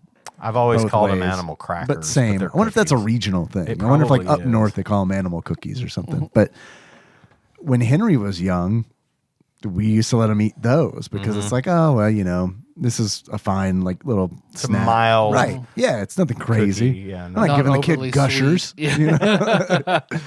And then like I'd start eating them too and be like, oh fuck, you're pretty good, man. I didn't like these when I was your age. And you You can- probably don't like them now, but I like these. They're a munching cookie. You can just Yeah. sit there and you could plow through a bag without really thinking about it. And they got the kind with the frosting on it too. Those are pretty okay. The good old remember the good old sugar cookies that had the thick coating of frosting on the Yes, top. absolutely. Oh. Absolutely. Well, they were more like oatmeal cookies, Right. Not sugar cookies, but oatmeal cookies with like a covering of frosting. Hard. I generally don't like Hard. really hard frosted frosting, cookies. yeah. I love the really hard cookies. Yeah, or You fight could it to start a eat it. riot with one of those Totally cookies. could. Also, a big fan of the cookies that you get in a tin that The are Christmas type. the Christmas cookies. love it. I love those that cookies. become sewing kits. Yes. Yeah. Yeah, you can put wheat in there. You can do whatever you want. Not that Christmas- I would know. The Christmas tin cookies are always a treat. Christmas tin cookies. Also, I really like the fucking popcorn, the tri-tin Dude, what's not to cookie, like? or Christmas You popcorn. got cheddar, Oh, caramel, and buttered popcorn in one place. But they fuck with it sometimes, right? Sometimes it's like sour cream and onion. Yeah. and- But I do like the traditional. I'm with you. I like that get a little bit of butter, get a little bit of Pull the divider out. Let the Lord of Chaos reign. that's right. I Close the always- lid, mix it up. I always went through the cheese type first. Yeah. It's That a was treat, my right? favorite. Cheese is The also my The favorite. cheese popcorn in that section was my favorite. Then I'd move to the caramel, and then I'd finally eat the butter. See, butter was my second go-to. Was it? Yeah. Okay. Caramel was like Cracker Jack. So you Yeah. know, Yeah, without the jack. without the jack. No jack. No toy either. Neutered. Black and white cookie? It's okay. It's okay. It's okay. Get it when you're in New York. Yeah. if you want to throw up. Right, yeah. Well, that's all I got. that's it. It's Good pretty draft. Pretty good draft. All right. About an hour and a half. You want to stop and take a little break and then talk about stone protectors. Their stones of power glow. Yes, of course I do. Well, listen to this music and then we'll be right back.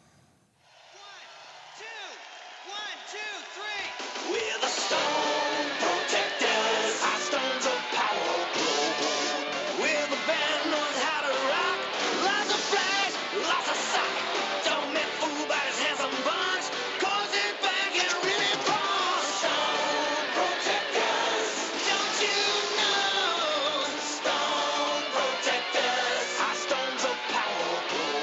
I'm Maxwell, and I rip on lead guitar, kill the licks. I'm Cliff, and I scale the drums. Let's get vertical, have some fun. I'm Angus and keyboard and I can lay back, but it's great to riff with a fast attack. Me, I'm Chester on electric bass, thumping licks all over the place. I'm Cornelius the singer, front of the band, got a voice that's a stun. Yeah! Look at 10. We're the stone protectors. Now you know. Stone protectors. Our stones of power glow. I forgot about those peanut butter cornflake cookies. Peanut Did you butter see 'em, cornflake? like church bake-offs or anything? I don't know about those. Oh man, I will have to make those. Okay. But I'm not sure you've before you probably make seen Samoa those. cupcakes. I'll have to do Samoa cupcakes and these cornflake cookies. Yeah, that sounds good actually. It's hard And to fuck around. and no bake oatmeal cookies. Oh, those I've are had fucking those. awesome. Those are good. Tanya makes those on the reg. I can get sick on eating oatmeal, no bake cookies. But number 2, part 2. Part dude, game The game tough talk. stuff. The stone protectors. We're going to protect our stones. They had flints in the toys. Yeah. There's a lot of, I was surprised by the amount of videos on YouTube about stone protectors. This was apparently at least semi-successful franchise that I mentioned earlier. I never heard of these things. I didn't know anything about them. And I saw them and I'm like, are those fucking troll dolls? Which they are. They're souped up troll dolls made by the same company, Ace Novelty. Yeah. Not a big fan of it. Bedazzle a troll, you got a stone protector. Do you know, did you go into any of the history of the troll dolls? Not really. Because like it gets, Because I don't care for them. They irritate me. We let's definitely talk about that. Yeah. We'll put it. Yeah, I definitely want to talk about that. But like they were invented by a Danish guy, I think. That makes a Dane would do that. Yeah, I think he was Danish.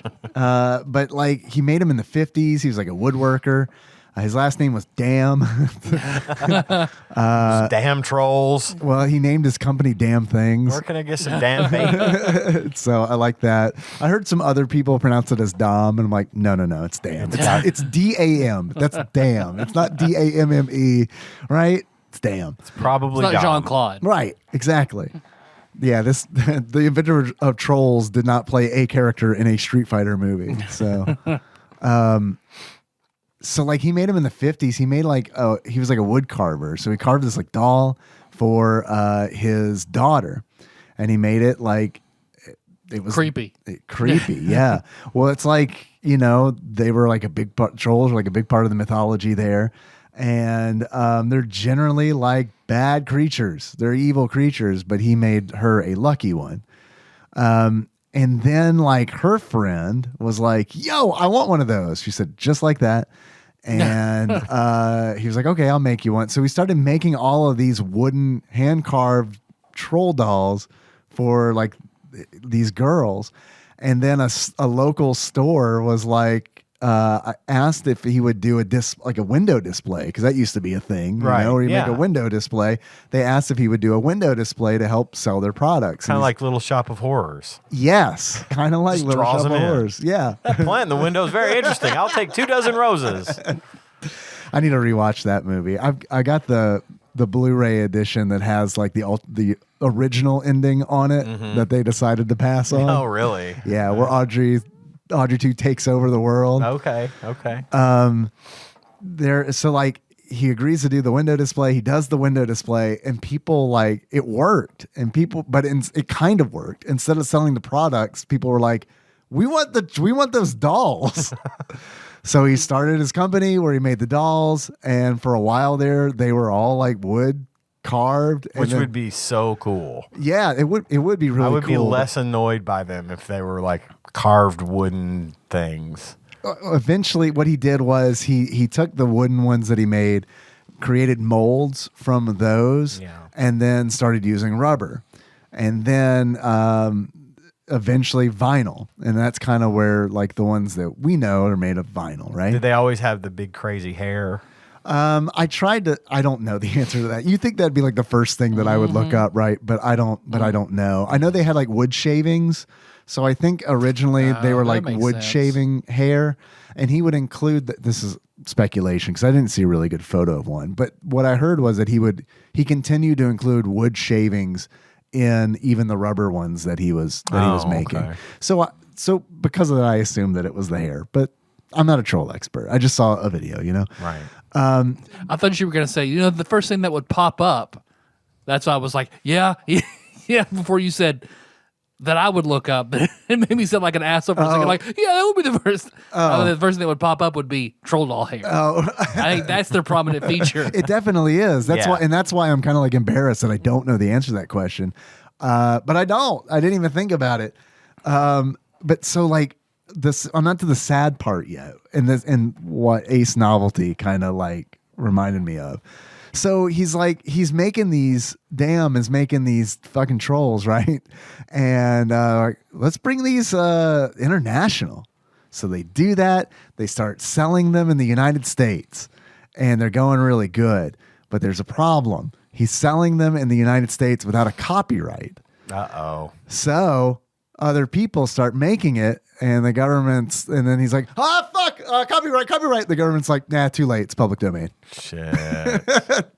So because of that, He would have been a billionaire. yeah, and he still, Maybe? he still did pretty good, Yeah. but like the amount that he lost, That's yes. always He- going to be a thing Yes. for me. He's a you know? trollionaire, and that's what's important. That's true in our hearts. He's a billionaire.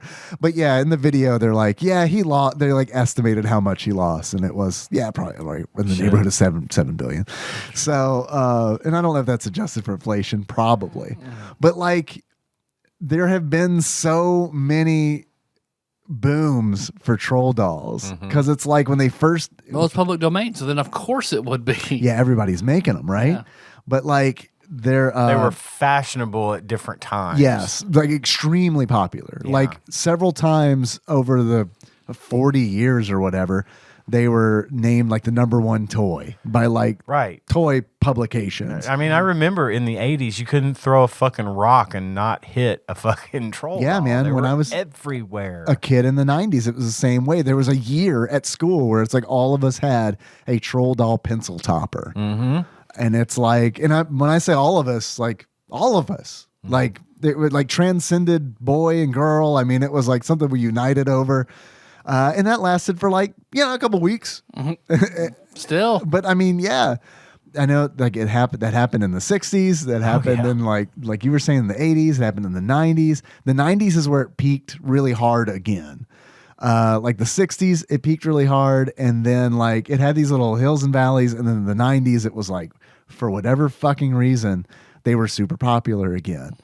And then because they were in the public domain, a bunch of different toy companies were like, man, I wish boys were buying more of these. How could we make boys buy more of these? They like these Ninja Turtles. Have you heard of these guys? These 4 turtles that live in the sewer with their rat dad and eat pizza.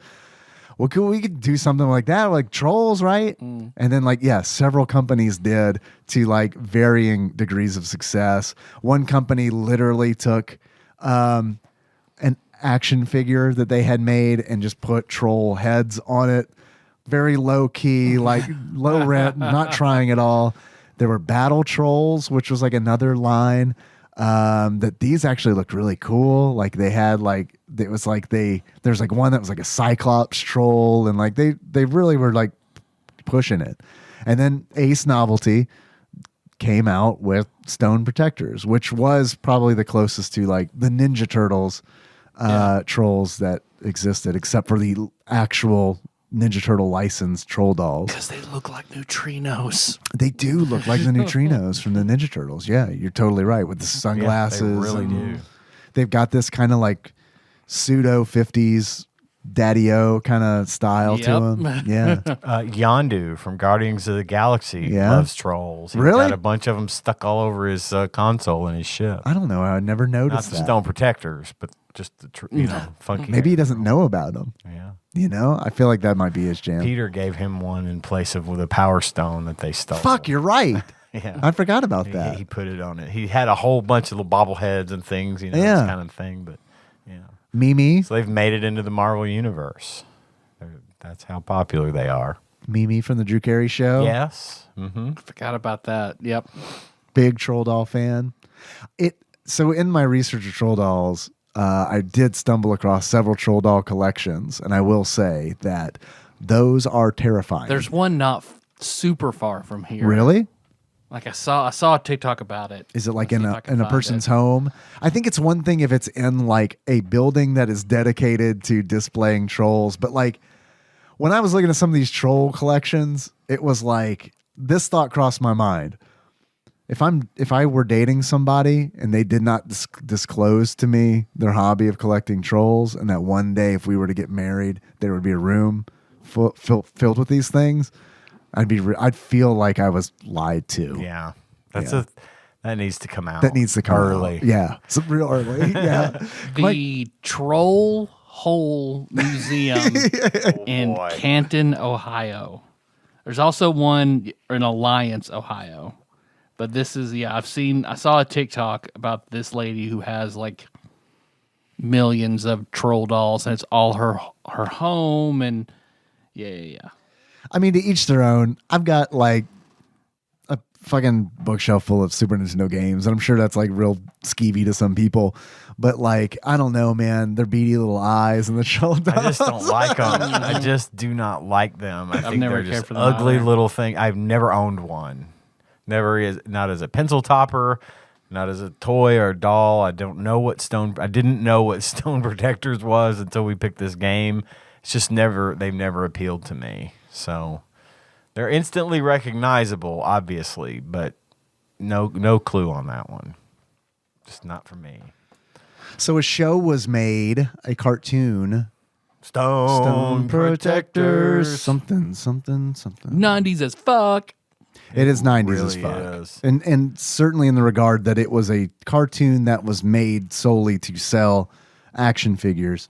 And ripped off of the Ninja, just riding That the Ninja model. Turtle fame. Yeah, exactly. We'll take that model and tweak it. The guy that did the review of the toy even said, "These look great standing next to my Teenage Mutant Ninja Turtle figures." And there's a reason for that. They were modeled after just on the same vein of the Ninja Turtles. Yep. Exactly. They didn't even try to hide it. No. Yeah, their stances are all the same. Yeah, and they it's like are. they're just a half-inch shorter. Instead of being ninjas, they're in a band. Yeah, And, One's still a samurai. that's true. The story is Cornelius. Cornelius Corny. the samurai. story is that the princess, what's her name, sent the stones away to keep them from the evil Zog or Zoc. Yeah. And they went to Earth and It's a found their reptilian way. troll. So they're smooth skin trolls Uh-huh. and lizard Yes. skin trolls. Just Yeah, like real. people. Just like people. And ghouls. Because of last podcast on the left. They told me about the The reptilians. lizard, yeah.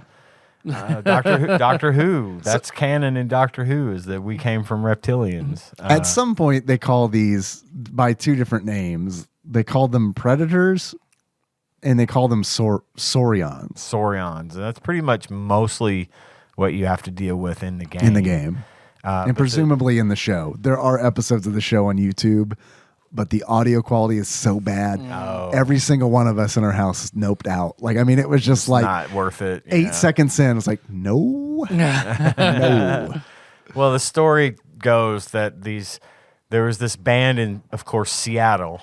You know, home of grunge, which is mentioned in the instruction I manual. know. That's Seattle, home of grunge. how many touchstones can we cash in on? Grunge, right? You love it. Seattle's Well, best coffee and grunge. But they were terrible. Frasier. Their band was thrown out because they were so bad. And at that exact moment, the Stones showed up, imbued them with these Troll turned them powers. into trolls. Yes. Imbued them with these powers, and now they are the Stone Protectors. Watch our stones glow, or something. Yeah. Our stones of power glow. There it which is, makes there me it think is. of The Office, where it's like, my horn can pierce the sky. I get that reference. But yeah, the cartoon. I watched the intros, and oh boy, It's very 90s, It isn't was it? as 90s. Yeah. It was possibly the most 90s thing I've seen in a long time. There's rollerblades involved. They're everywhere. Yeah. You mean the character who's everyone has like a title where it's like what they are, what they do. There's the He's samurai. the keyboard player. Yes, he's the keyboard player, and he's not a samurai or a rock climber. His job is accelerator. Yep. That's what he is. Just accelerator. I Accelerator. believe his name is Chester. Chester. Possibly. That sounds I'm not right. sure. Who did you guys main? Clifford, the rock climber. Who was the middle one that had the ranged attack? The big guy with the.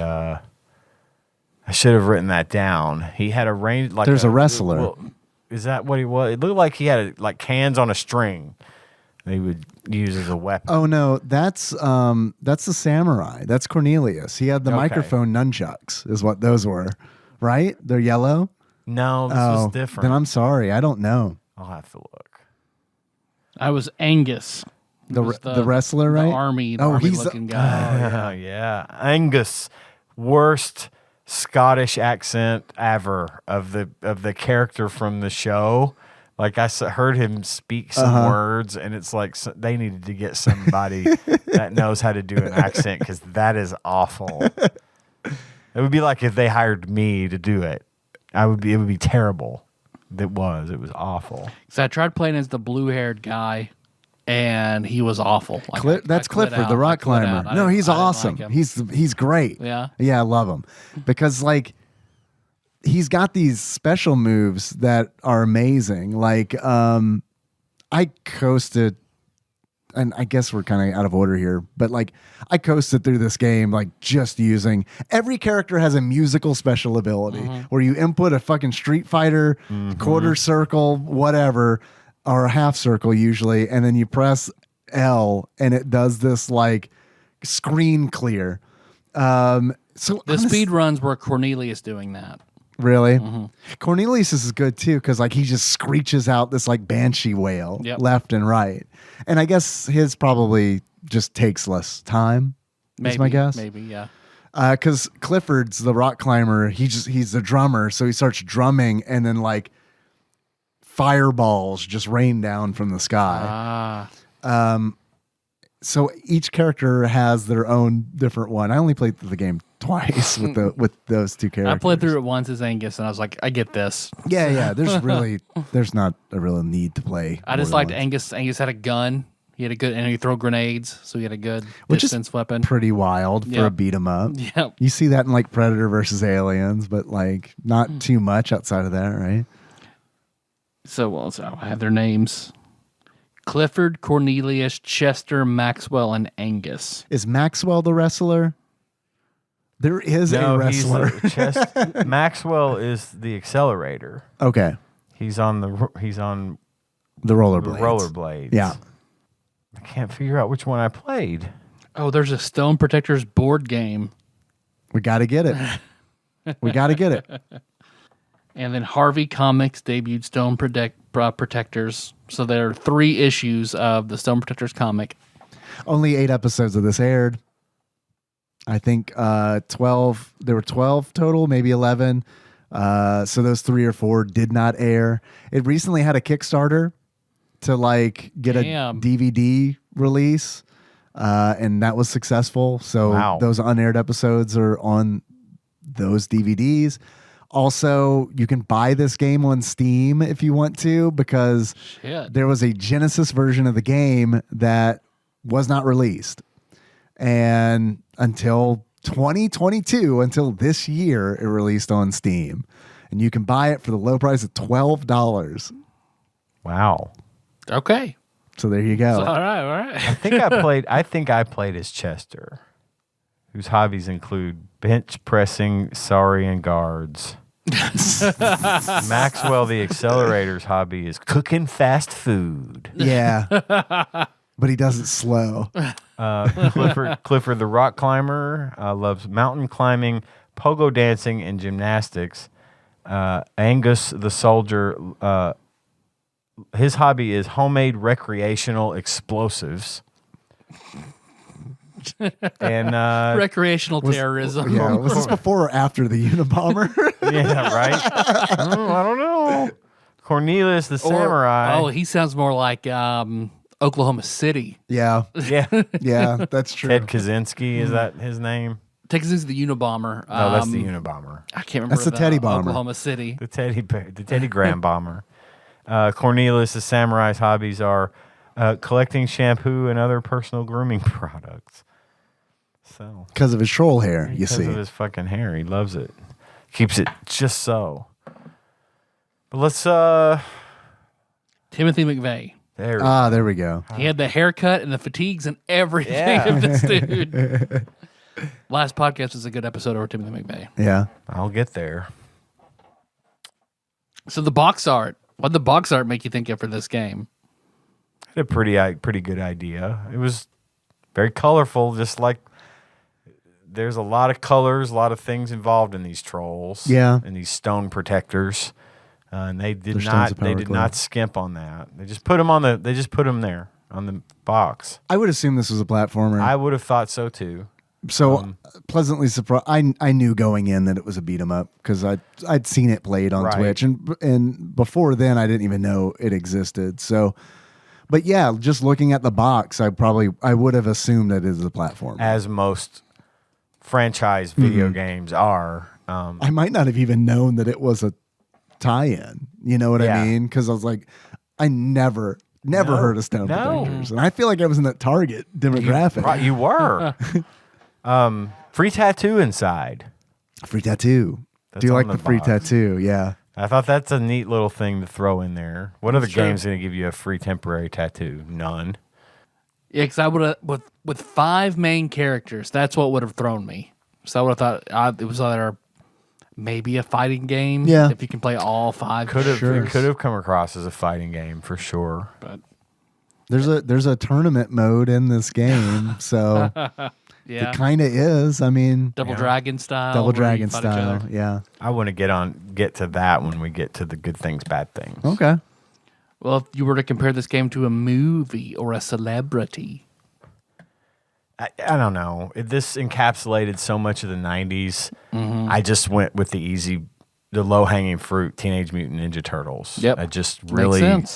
Makes sense. It's what I think of when I'm playing the game because it's just like, this is the Turtles. It just wasn't that same style of beat 'em up where, you know, like the big one where you had the 4-player arcade version of it, you know, whatever. But Yeah. that's just what I thought of was the Turtles. Yeah, totally. So, easy pick, but that's my pick this week. I had a hard time because I was like, well, do I choose one of the new Trolls movies that I haven't seen? Yeah. That feels like that wouldn't be The like, McElroys are in Trolls too. yeah. So do I do that or do I do Troll 2?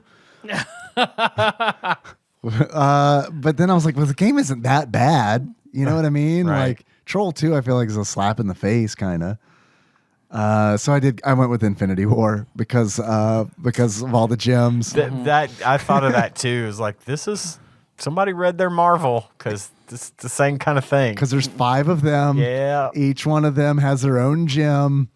As you're like going through the levels, you're picking up gems that enemies drop, and so it's all very like.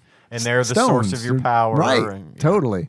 And Zoc wants them all. Mm-hmm. So yeah, I got Infinity War vibes. Just because the characters and then the levels are very stratified into very different segments. I chose I've seen part of the movie and it was really weird, but the Dead or Alive Yeah, movie. man. Okay. Sure.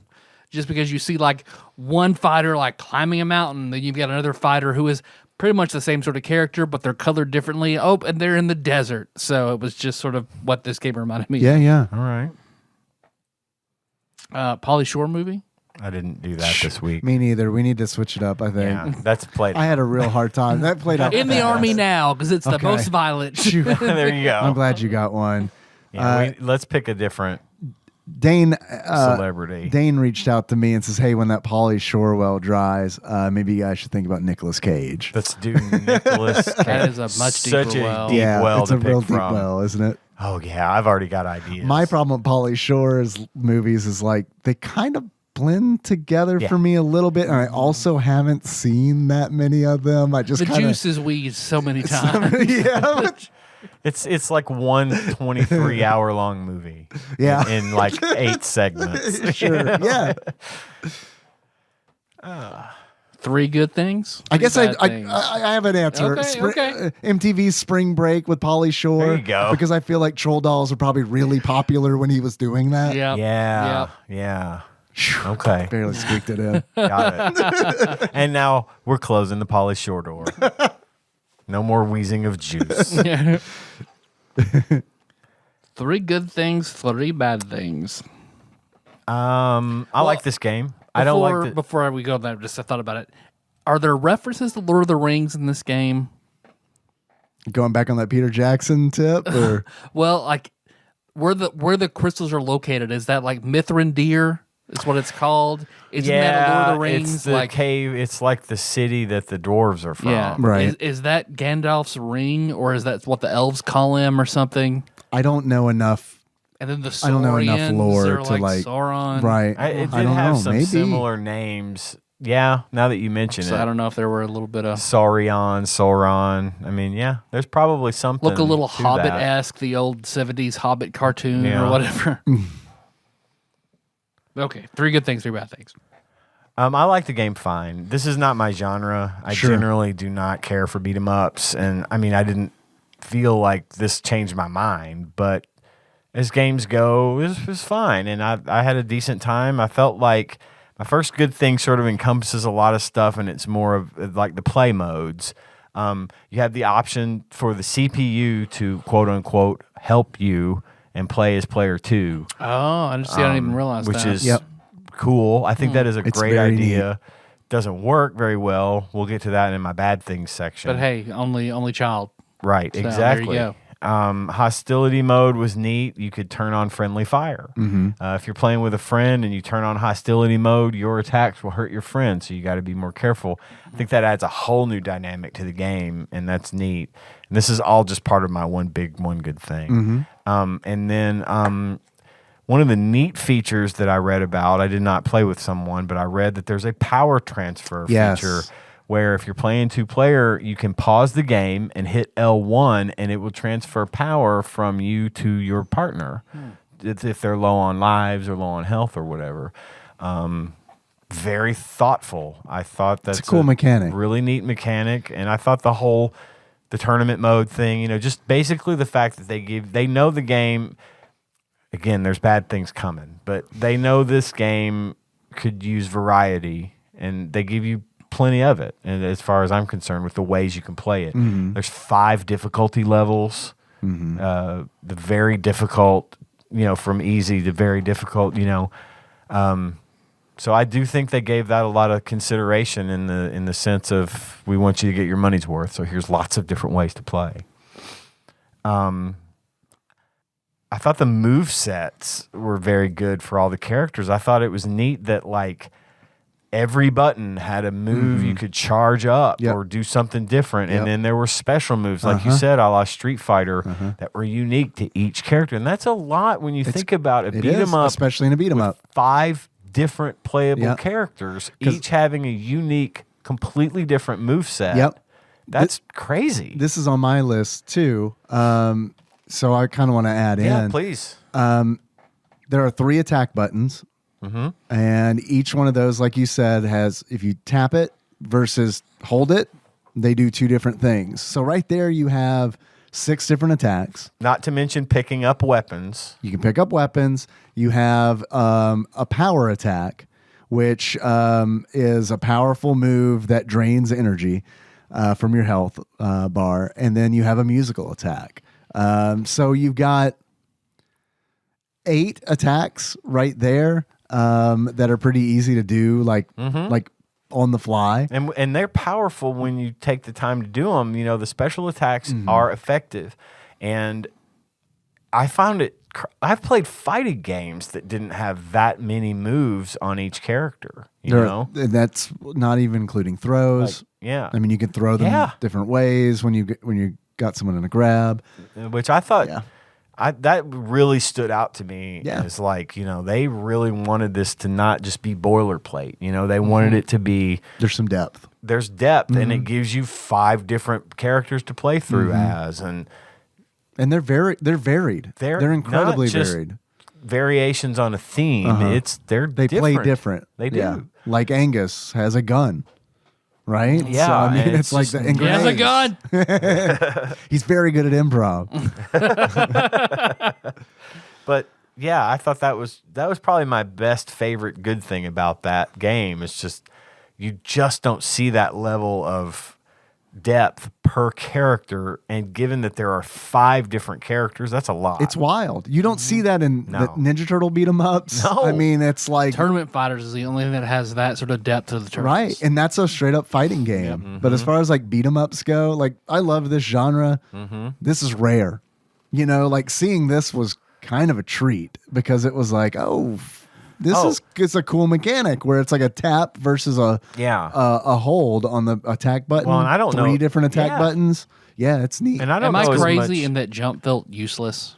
Yeah, Yeah, well, I mean, I it- like that because it's like so many beat 'em ups. You can just jump kick your way through the game. Jump kick, Yeah. But this kind of made it feel like, oh fuck, I got a whole bunch of shit I can do on the ground. Yeah. And like, so, but yeah, I do agree with you. Because The I kept jump- trying to do stuff, and it was like the jump was like slow. By the time I land, I'm just getting hit. I feel like this is on bad things. I know we're not there yet, but in general, I think you're too slow. Yep. I think the enemies That's what I have as well. they're faster than you are, and It's like a normal person versus reverse flash on certain bosses, where it's kind of ridiculous. yeah, and I kind of get why they did it to some extent. When you're not fighting a boss, they can only display 3 enemy characters on the screen at a time.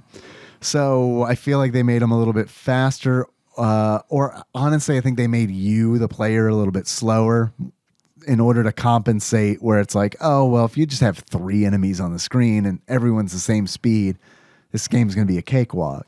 So I think it was a design decision. I don't know necessarily that it was a good design decision, Yeah. but I think they did it on purpose. But the fact that it doesn't feel like it was just a flaw in the programming, that Right. they decided to do it, again speaks to their give a shit about this game. Yeah. I felt that this game was cared about by the people that developed it. Yeah, which was Eurocom. Yeah. Are you guys familiar with Eurocom? No. Yeah, this was like, because I looked them up because That looked like a 90s CD-ROM. Their logo, game. yeah, it totally like I'm did. booting up Inca or some Yes. shit. Yeah. They did Stone Protectors in 1994 for the Super Nintendo. They also developed the Genesis version, which was That never got- scrapped. Yeah. They did Dino Dini's Soccer for the SNES. Brutal. We'll get there. Yeah. I remember seeing ads for this, but I never played it. Brutal Paws of Fury, which I Oh, think yeah. is the furry fighting game. They did Disney's The Jungle Book. Really? Which, yeah. That was graphically a success. Graphically, it was good. Except Not for a when they good don't game, load certain aspects you need Yeah. to finish the Right. level. Yeah. Maybe they stretched a little too thin on that one. They did Super Drop Zone. We haven't done that one yet. They did Maui Mallard in Cold Shadow, which is seen I've that. seen the box Donald art for Duck that with so a many blindfold. times. Right. Yeah. These were all Super Nintendo games. These are all. Then they did more than Super Nintendo games. Right. But I just wanted to list the SNES. So we're going to ones. have a lot more Eurocom in our Yeah. future. European Okay. communism. Yes, That's, exactly. If there's one of this Comrade. show has got to really embrace, it's European communism. I mean, some would argue the that wave the of the- trolls brought communism to the shores Yeah. of North America. Yeah. It's the wave of the future. Public domain. Everybody gets a piece. Speaking of graphics, I thought the graphics in this game were good. There were a lot of good colors. I thought the movement was clear. I liked the SNES drunk mentioned the stuff in the foreground. You know, you'd see smoke in the foreground or something that added a lot of depth to each level. It made it feel like you're looking Lots- on a stage, yeah. you know, like, and then also the animations at the beginning were very smooth. It was very cartoonish. Oh yeah, when like Zoc is like Yeah. bashing the door down with his Or axe. where you see the axe and someone's running, the axe Yeah. is moving. It's not And it just is there. smooth. It's not a PNG. smooth Yeah. movement. And it was like it felt that they were building up the I fact that felt this like is based I was on a cartoon. Yeah, I feel like I was playing a '90s cartoon. Yeah. Yeah. And I think that's great. It was ugly, but everything in the 90s yeah. It got was the ugly. By it was design. reviewed negatively. Yes, by design.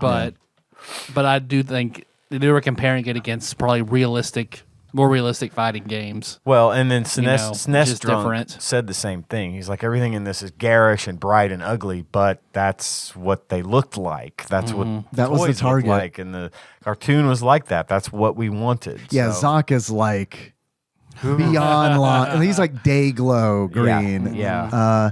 But I mean, I've got that on my list as well. hot Good pink. things. Yeah. Hot pink Oh and yeah. day-glow Yeah. green. Great combo. Yep.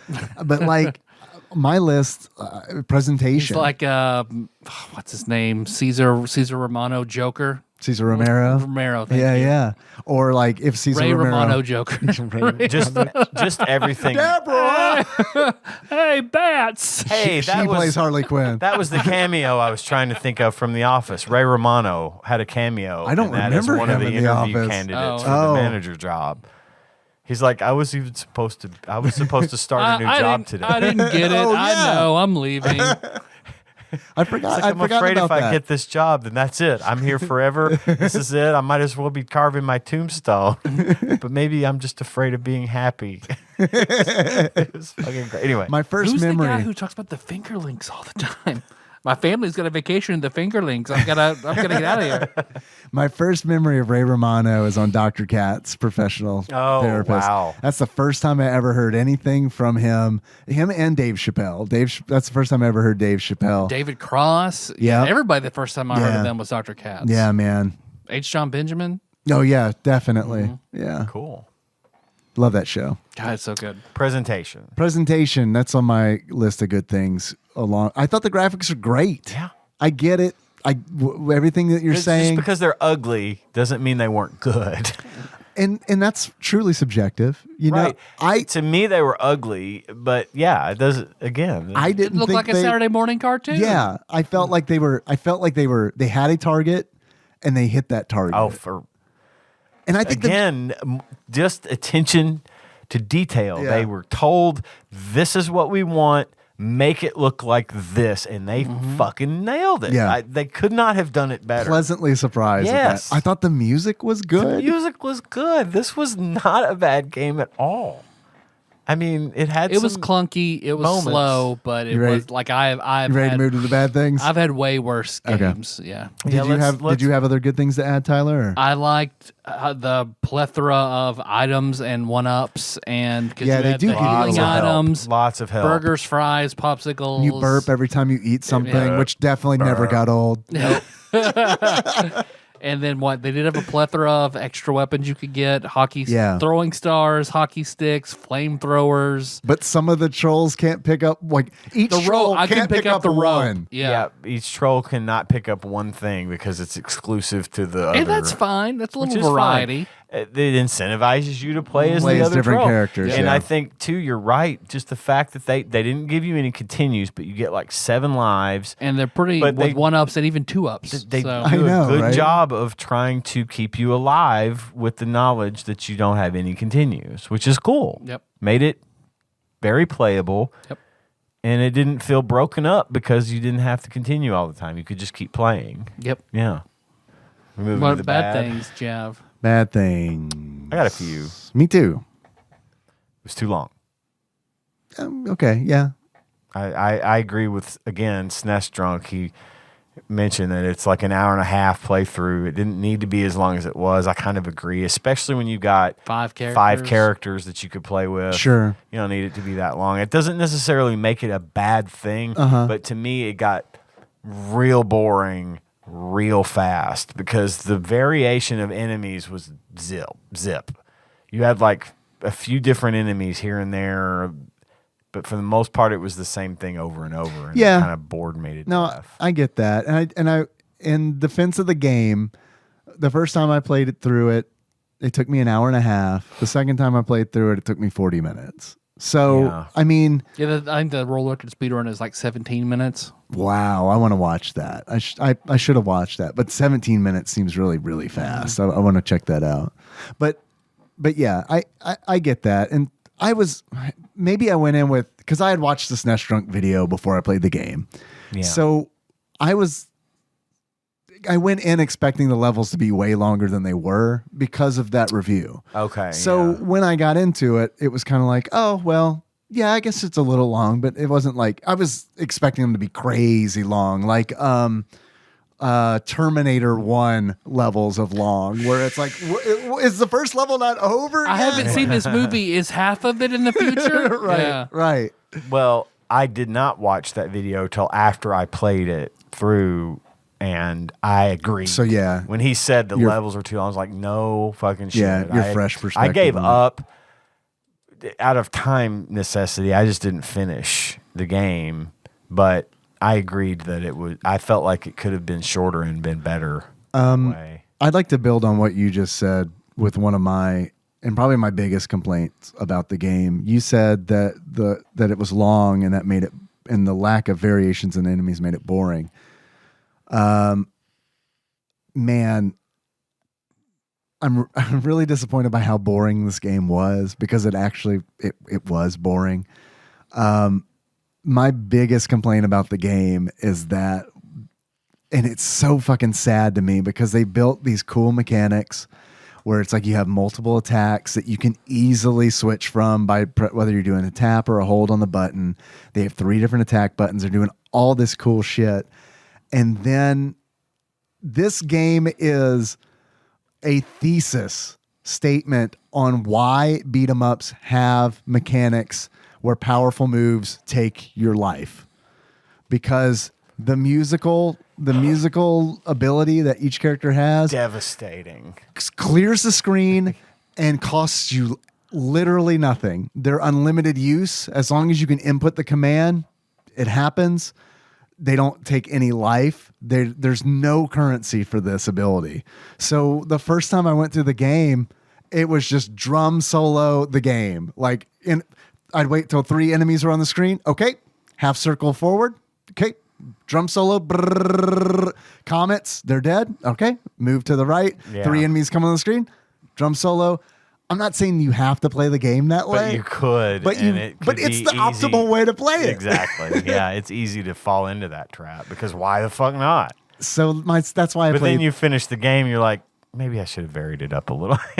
Maybe, kind of. Yeah. But see, okay, so like the flip side of that coin to me loving all the variety of moves, half of those are worthless.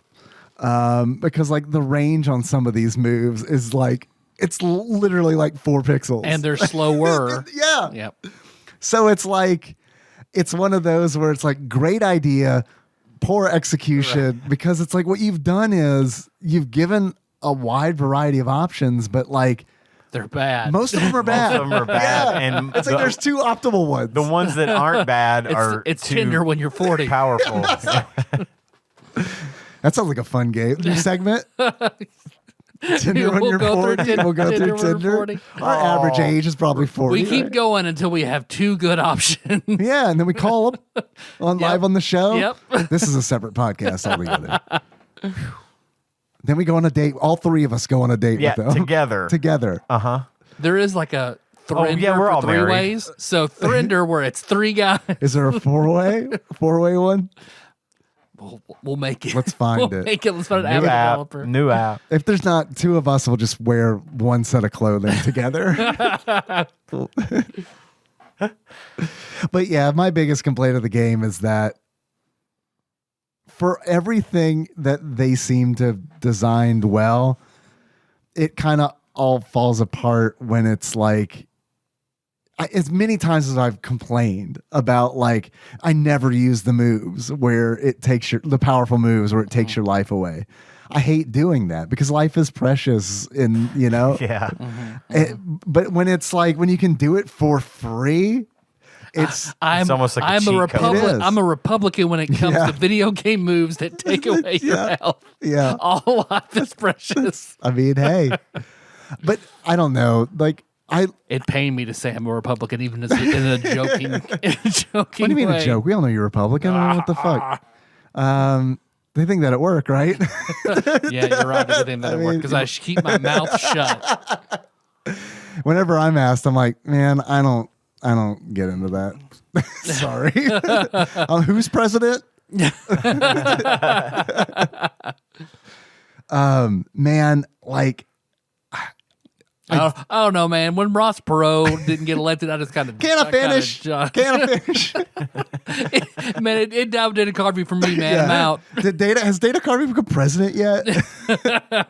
He's played so many presidents. They should just let him be Just let him president. do it. Just let him do it. But yeah, it's one of those situations in the game where it's like, I sure wish I wish you wouldn't have done that. Yeah.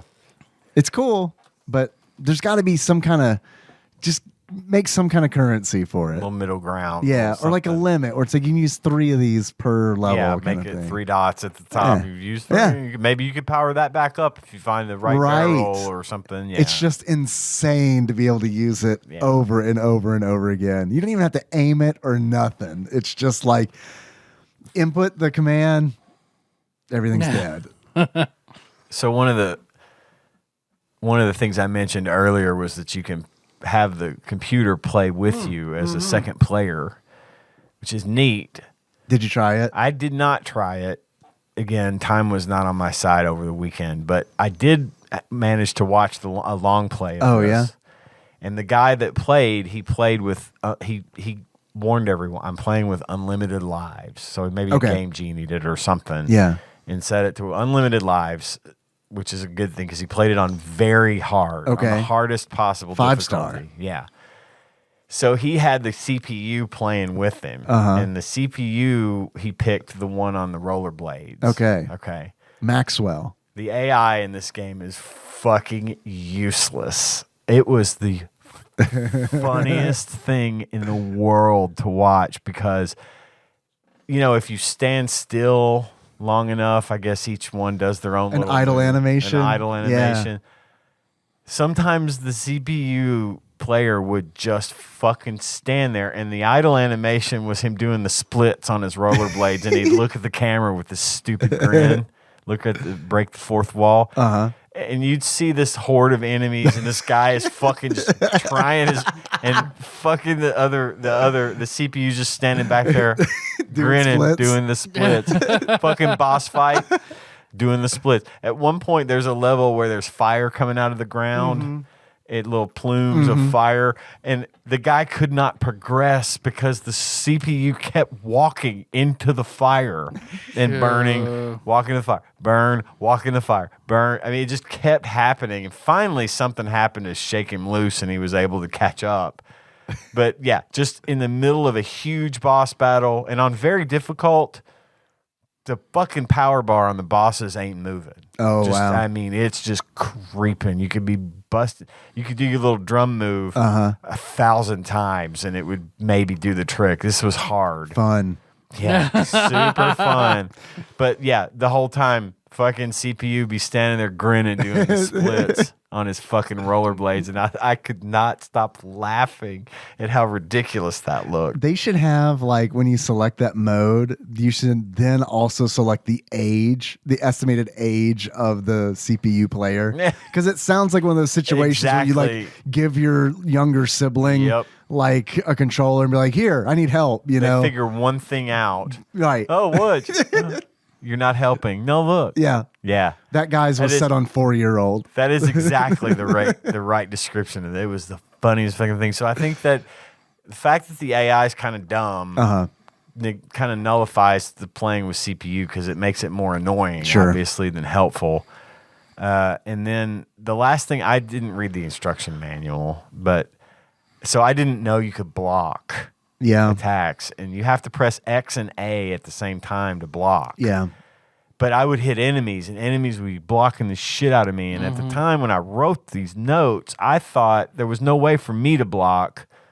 So why the fuck can they block? Then I looked at the instructions after the fact. I was like, oh, there is a way. But X and A is ridiculous. X and A is stupid. A stupid way to do it. Yeah. That's ridiculous.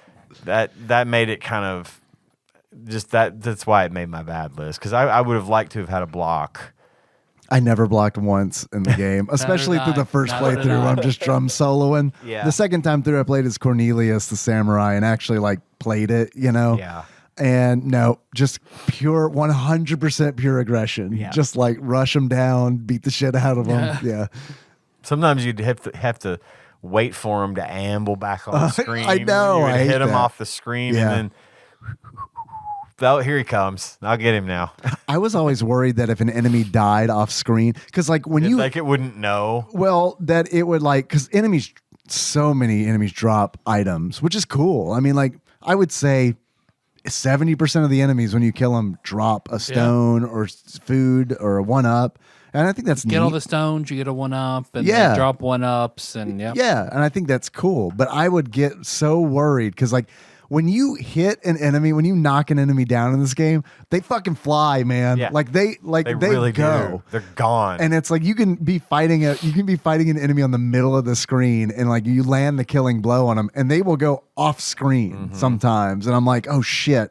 I'm worried that if they drop something that I don't get it because it's in the void, So it fell into the common beat 'em up tropes. 2 elevators and going through the jungle, going through fucking Agrabah at one point. straight out of Aladdin. Yep. I mean, really, like color scheme and like, what's up with the dude in the background with the mohawk who like repeats like several times? That had been like a developer's son or something. What about Frank, the two-faced Fink you had to fight at the end of Agrabah? Yeah, I feel like they messed up because like he's like a Frankenstein troll, right? And like, why didn't they put him in the laboratory? Yeah. Because like there's a lab at the second last level in the game's a lab, and it's like it makes more sense if he's there than in the desert. Right. He got away. He escaped. So He's really there to help, but you immediately go aggressive on him. He's like, Oh, fuck. fine, I'll All right. fight you. So where did it lose you or where did it get you? I mean, right off the bat, it felt okay to me. I like I said before, I don't care for the genre, but it was a pretty good game. I think it just started losing stride for me because it was boring and repetitive and just not super interesting after a while. And then maybe that would have been abated by a shorter game, but I don't know. Again, not a huge fan of the genre, so I'd have found something wrong with it anyway. It would have probably lost me anyway. Regardless, I get tired of good beat 'em ups, like excellent ones. I just don't do them well. So that's about it for me. I guess it lost me on Sucker Punch, the boss, at the end of the second elevator, because that was a weird difficulty spike in sort of a bullshit way where he would have this jump attack that would just It was devastating. mow through you. Yeah. Like, The bosses suck in this game. Yeah, oh, yeah. Like, that's on my list of bad things. Like, the bosses suck in this game. And some of them have really cool design, but it's like, they fucking suck to fight. Because it's like, you also have, like, maybe I should have blocked more, but, like, you can't take many hits. No. Like, No, you from really a regular enemy, let alone a boss. Yeah. Like, there was one boss I fought that was just like, hit me 3 times and I was dead. And it was like, oh, fuck. All right, definitely use the drums. Yeah. Like.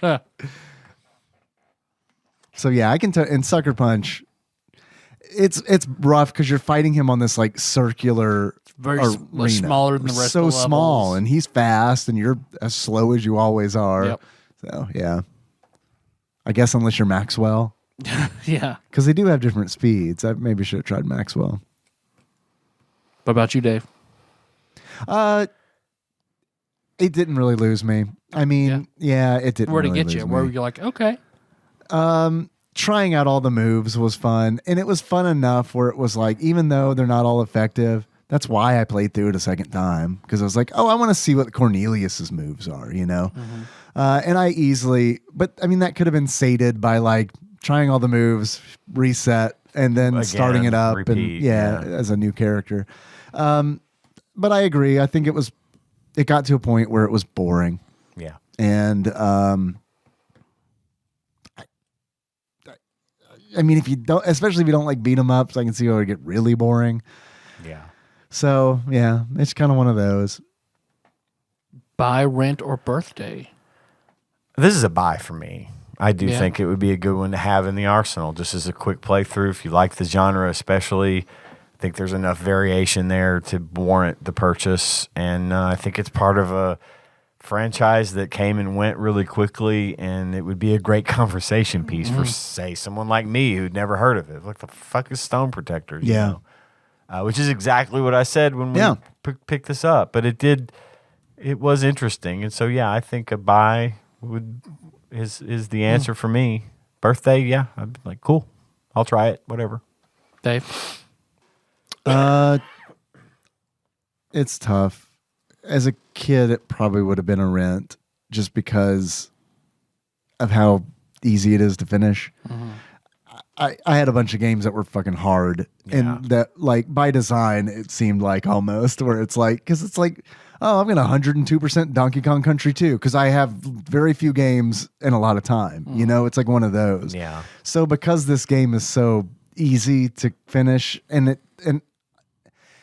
upping the difficulty doesn't seem like it's a lot of fun, Right. It's when it's just like, well, everything's bigger just health bars. Right. Yeah. But I don't want to be too harsh on it. Like, as an adult, I would buy it. Yeah. But as a kid, if it were a birthday, I wouldn't be disappointed. But I also grew up for a long time as the only child. Mm-hmm. And I probably would have been really disappointed. I would have been excited at first as the one player plus CPU. But then probably would have got really frustrated with it after seeing it do the splits while I'm dying. What about you, Tyler? I think birthday. Yeah. Rent or birthday. I wouldn't have bought this with my own money, but if Josh and I had rented this and played it, and then I got it for my birthday, I would have been okay. Yeah. What do we think Flopsy has to say about it? I didn't look, so I can participate in this one as well. Yeah. Is this common, uncommon?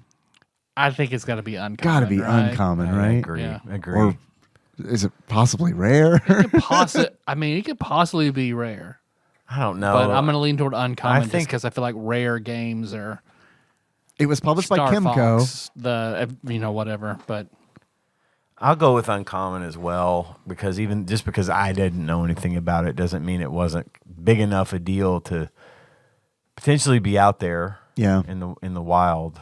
I've seen it in the wild, so I'll go uncommon as well. Okay. yeah, I'll say 3 stars uncommon. I'm gonna go 3.5 stars. Is what I think Flopsy said. Flopsy does typically is typically pretty generous. Skews high. Yeah. Yeah. I'll go 2.5 just to be different. But I think you guys are probably right. Okay. According to the Ultimate Nintendo Guide to the SNES Library, 1991 through 1998 by Pat Contry, courtesy of Monster Mold Mike and a shadowy benefactor, Flopsy gives this game, I swear to God I didn't look this up, 2.5 stars. Nice. Availability, rare. A rare game. That might be one of the first ones we've done since the tournament games or whatever. Yeah. Yeah, really. I don't think we've seen any rares pop I am up. surprised that it's rare. The reflections say, I remember seeing ads for the show. That makes one of us. And thinking, ugly troll dolls ripping off TMNT? Stupid. So, yeah. Yeah, man. Their marketing totally missed me. Yeah. 100%. Well, based on that information, how much do you think this game goes for? Well, that skews me up way high. If it's rare, I mean, at least $80. I was going to say $83. $80. $80, $83. Actual retail value of Stone Protectors for the Super Nintendo loose on average at the time of this recording, according to PriceCharting.com, is $109.95. Not too far off. That's Man. I saw it at our crazy. local shop for $80, and I almost bought it. Damn. But this was like 2 years ago. yeah. I almost bought it, but it was also like $80. You know what I mean? It wasn't one of those where it's like, yeah, I'm just gonna drop $80 on this just on a whim. Yeah. Because That's tough. $80 a lot of money. so I think what that's saying is that I probably won't buy this game for a long time. Yeah. Until that bubble bursts, which I mean, I hate to be this guy, but it's like I'm not in collecting for the money. So it's like burst, baby. Yeah. Burst so I can buy these games for cheap, you know? Well, all right. You guys got the achievements? I've got a couple. My first achievement is Zock It To Me. And Nice. to get Zock It To Me, you beat Zock at the end of the game on very hard so that you get the concert ending, which was really, really long. How is it different? I don't know how it's different. I told you I watched the long play. Yeah. And the concert at the end is really long. They play 2 songs. Oh, that's why. Okay. Because when I beat the game on 1 star, which is the default, there's a long concert. Yeah. And what was it's neat like 3 is, minutes. Yeah. And what's neat is Of them just like Just jamming. Just jamming. but The it was CD was going to come out pretty soon, but then got canceled. It was cool though because during the little concert, the animation, when the different parts of the music play, a spotlight shows Right. on and That beats to the character. beat of the character that's playing like the bass or Right. the keyboard or the guitar part. It's neat. which It goes was on for neat. way too long, but is it's neat. super long. And then in the very hard, apparently, it's just there's a second song Okay, that's that goes on for another couple of minutes. Clearly, you're patient. Here's a second song. Dude, I almost tried playing this game on 5 stars. I can't tell you how fucking pissed I would have been because like I had heard that there's like I think in the instruction manual It it's says like the to get endings the are real different. ending play on 5 stars. That's all it is. Play through this game on Two 5 songs. stars and like be like underwhelmed the second time for 3 minutes. Yeah. Now it's 5 minutes. Stay around for the second song. My second achievement is I thought you were gonna have play this game with Richard Nixon. Zock it to me. Zock it to me. That's a good alternative to that one. My second achievement is everything but the kitchen sink. Ah. And to get everything but the kitchen sink, you defeat Zinc in all of his forms on very hard. You fight the henchman Zinc He's like 4 or 5 times as the boss. He is in various forms. Zock's J to his Silent Bob. Exactly. Yeah. He's the rotten henchman who is repeatedly dismissed by Zock for being incompetent. Yeah. He's like Bebop and Rocksteady. All rolled into one. Yeah. One lovable bright yellow package. That's all I got. I have a few. First one, I have a question mark after it because I just thought the title was funny. I didn't really come up with an achievement. It's a Kumzok. And I guess the order I'm like, Kumzok, your mom finds this under your bed and asks about it. Or you get him to like to explain You're right. It's not what it looks like. when you're fighting Zoc, you get him to just barely alive. Come a little bit. Yeah. You just edge him. You edge him for a long time. That's the actual ending, the real ending. The next achievement I have is Kefka-esque. In order to unlock Kefka-esque, kill 3 enemies in a row to make it kind of sound like Kefka from Final Fantasy is laughing. Because when they die, they do like the first half Yeah. of Kefka's laugh. They're like, "Roar." Yeah. So when you get 3 of them immediately right after the other, it's like, "Roar, roar, roar." It's like almost. You're almost there. Next achievement I have is their Stones of Power Glow. In order to unlock their Stones of Power Glow, dip your balls into the lava on the second to last stage. Next achievement I have is Telecalled. He wants Meteo back. In order to unlock Telecalled, he wants Meteo back. Die immediately after performing a drum solo, which rains Meteos on your enemies. That's really good. I like that one a lot. Next achievement I got is you got to pay the troll toll. In order to Get in the unlock troll hole? you got to pay the troll toll. Buy stone protectors for a boy. Oh no. And the last achievement I have is when a problem comes along, you must whip it. In order to unlock when a problem comes along, you must whip it. Use the whip weapon in the game to hit one of the Saurians that's wearing armor, and the armor explodes off of them. Yep. Much like it just reminded me of the Devo video. Okay, it was a whip. I was like, why is there a rope I can't pick up? Yeah. He's making a brr sound. So we can induct. Just brr, brr. It's not worth it. Yeah, don't do it. I've got 6 achievements. The first one being the big payback. Brr, brr, brr, brr. And you unlock that. Let's isolate that. Yeah, you're right. Done. Kill a boss with Cornelius's shout. Yes. He's like an Elvis samurai. Yeah. He like has the rings of sound that come out and everything. Eat my gum fire. Kill an enemy with Angus's bazooka shot. So bazooka Joe gum. Hey.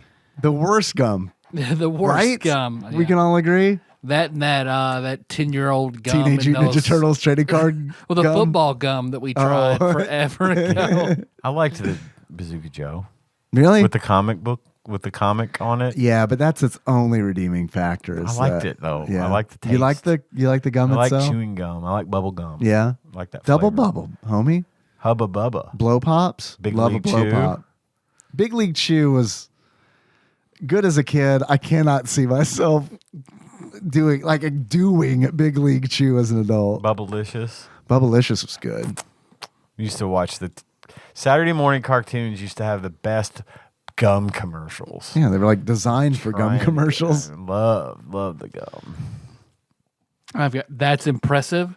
Keep a weapon for a whole screen, Yeah, which I never did. because you lose your weapon as soon as you're knocked you get knocked over. down, yeah, yep. which is that's a cool mechanic that it doesn't like This decay doesn't over run out time. after 3 hits Yeah. or whatever. And they had like throwing stars and stuff as weapons too. And It's like a the closest I flamethrower. can. Yeah, it's like a reward for staying on your feet. Yeah. if you can keep your weapon. Yeah. Knock off cock knocker. That is beat sucker puncher. Yeah. Nice. Who looked like cock knocker from Jay and Silent Bob Strike Back.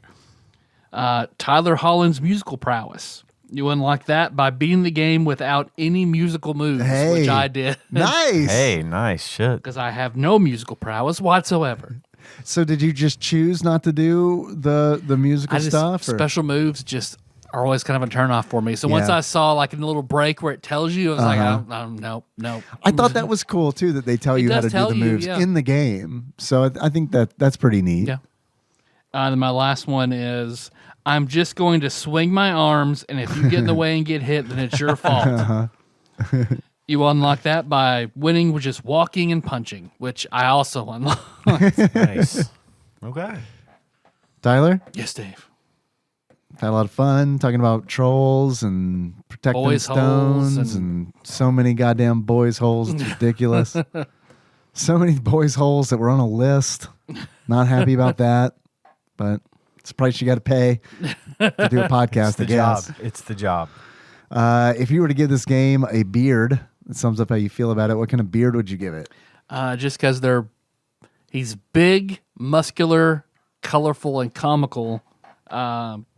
Armstrong's mustache from Full Metal Alchemist. Okay. Nice. I love it. All right. Yeah, that's great. It's an epic mustache.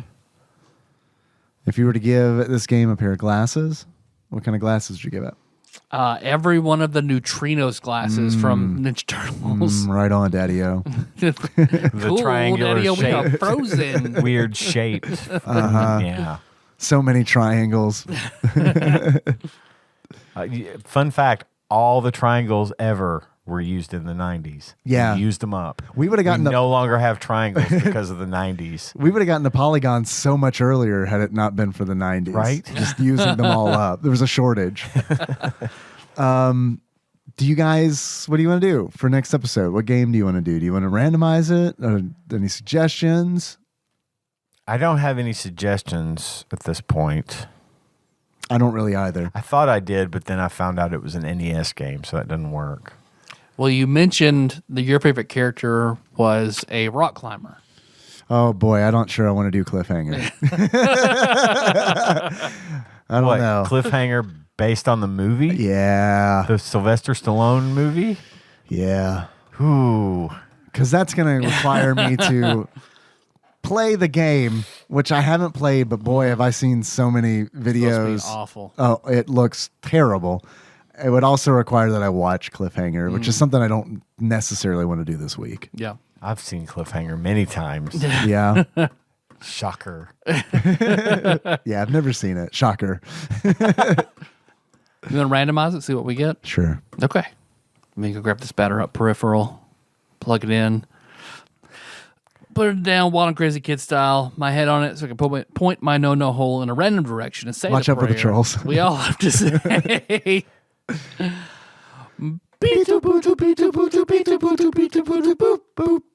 whammies, no whammies, no whammies. Stop. 387. Have we done it? We have.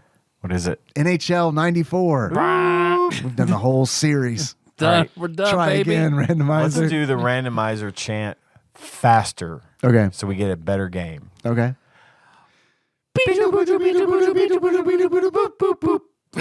That was awesome. No whammies, no whammies, no whammies. Felt Stop. weird though. Felt like a dry hand job.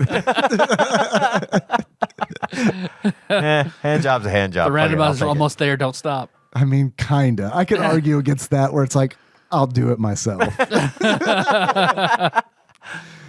217. Have we done it? We have not. Done it. Is it cliffhanger? It is.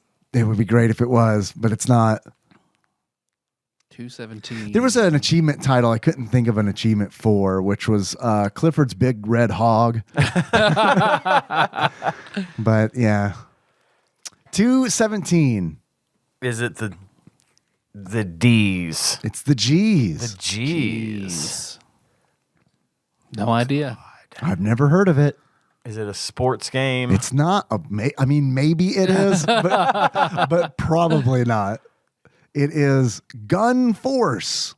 Gun Gun Force. Force. Gun Force. Okay. Maybe it's also a 90s cartoon that I never heard of. It kind of sounds like it might be. Certainly could be. Gun Force. We are the Gun Force. 3 unlikely 6-year-olds found a gun in their dad's closet They in the found cave. magical crystal guns that turn them into adults. And they use them to dole out justice in the neighborhood. I'm going into this blind as hell. I have no idea. Gun Force. Gun for one word. Gun Force. Gun Force. Gun Force. Gun Force. Gun Force. Capital G, capital F. Gun Force. All right. All right, you guys want to head into community corner then? Yeah. All right. Stand by for more music from Stone Protectors. The name is Max. I'm a skater blader. One slice for me and it's see you later. Chester's my name, and I like food. Like to squeeze bad guys with my wrestling moves. My name is Angus. Gus to my pals. I'll make anything into an arsenal. Cornelius is my name, memorize my thing. Fight like a warrior, sing like the king. They call me Cliff and I like to climb. Put the drop on bad dudes anytime. We're the Stone Protectors. Their stones of power glow. They do. What part of the show is this, Tyler? Community corner. Oh, all right. So we've got some stuff to try to eat. Yeah, you got a bag of Doritos. Dorestos, as Kenneth says. Dorestos. I'm going to call them Dorestos. Is that how you say it in Spanish? I know she knows Spanish. Maybe. So I just saw tamarind Doritos. So I was like, okay, I've never seen those before. That sounds like a flavor that would be one of those overseas gift box TikToks. Tangy So, tamarind. Tamarind, Tamarind. Dave, Mr. Tamarind, man. You see tamarind in like curries and pad thai and wash your sister sauce. Wash your sister sauce? Worcestershire sauce. I'm going to say it like that from now on. Wash though. your sister sauce. They're going to kick me out of the steakhouse. All right, so I can open this bad boy. You use that on steak, right?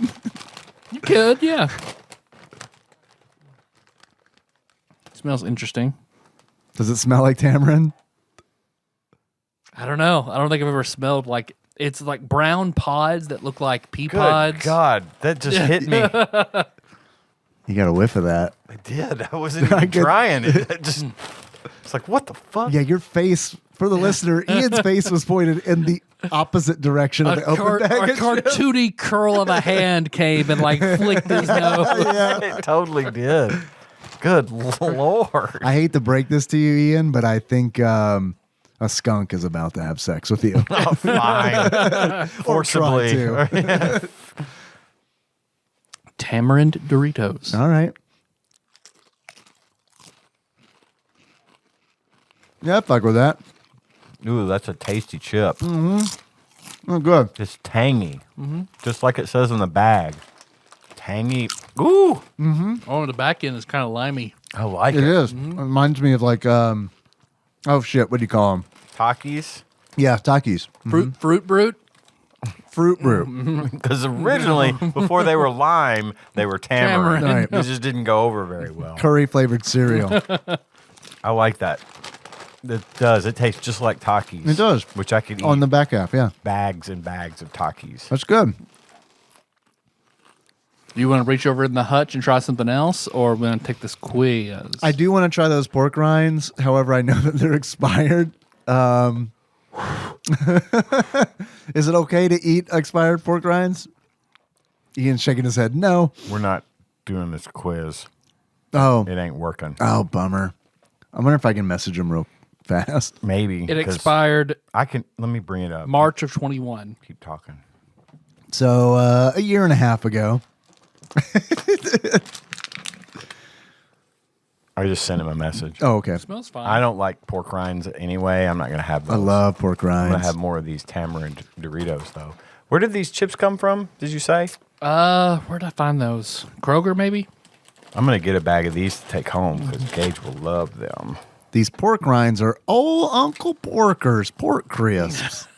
I say that because of the packaging. It looks very It does. old-timey wood there. Sriracha flavored. Sriracha flavor. Pork skins fried in coconut oil. Okay. Sounds pretty good. They probably were delicious a year and a half ago. Yep, you are correct. Cheers. They smell right. good. Oh, Let's spit that out. man. I have rarely seen you spit food out, like maybe twice before. It sounded awful. It's bad. It's bad. It was Oh, real yeah. bad. The Like cotton candy with a shell. cotton candy with a shell. You want to set them over here to toss them? Oh, fuck. Yep, those are done. Damn it. Well, what sucks is the seasoning tasted really good. I've got that on my tongue still. Yeah, best by March 2021. Yeah. Yeah. I don't know if you said that. I was looking at something else. Yeah, you were trying to get that quiz going. Yeah. Is there any other spoiled food that we can eat? Oh, my friend. All of it. I see. For the listener doesn't know. Tyler has an M&M stand from a gas station. Yep. That has a whole bunch of hot sauce in the chips and stuff. That So the hot sauce will be fine. yeah, but the it's hot all sauce will be back to good. chips. But yeah, are those wrap snacks? I do have cheddar barbecue Cardi B wrap snacks. Did Captain Gunner John Turley bring those, or He may have. was there an expiration date on those? I was trying to find it. He talked about them. He likes this. October 4th, 2021. So just All right. about a year ago. Man, worst segment. Tyler and Dave eat spoiled food while Ian does not.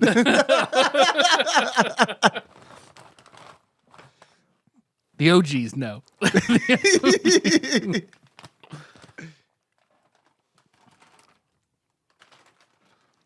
Cardi B. Cardi, what are these supposed to taste like? Cheddar barbecue. barbecue. Okay. WAP. Yeah. Oh, If we'll only. see. Maybe after they Now. After expire. a year. Better than a pork rinds. They're still crunchy. They are. I don't like the flavor, though. I gotta have another one because my brain was already like it shut off my flavor receptors. Oh, never mind. I don't want another one. Yeah, that I don't know if aftertaste. that's not great or just, a year expired. Yeah. Ugh. Toss them. Sorry, Year Cardi. expired. That's year expired. Oh God. Oh fuck. Oh, that's horrible. You want to do another one? That was like no. Yes.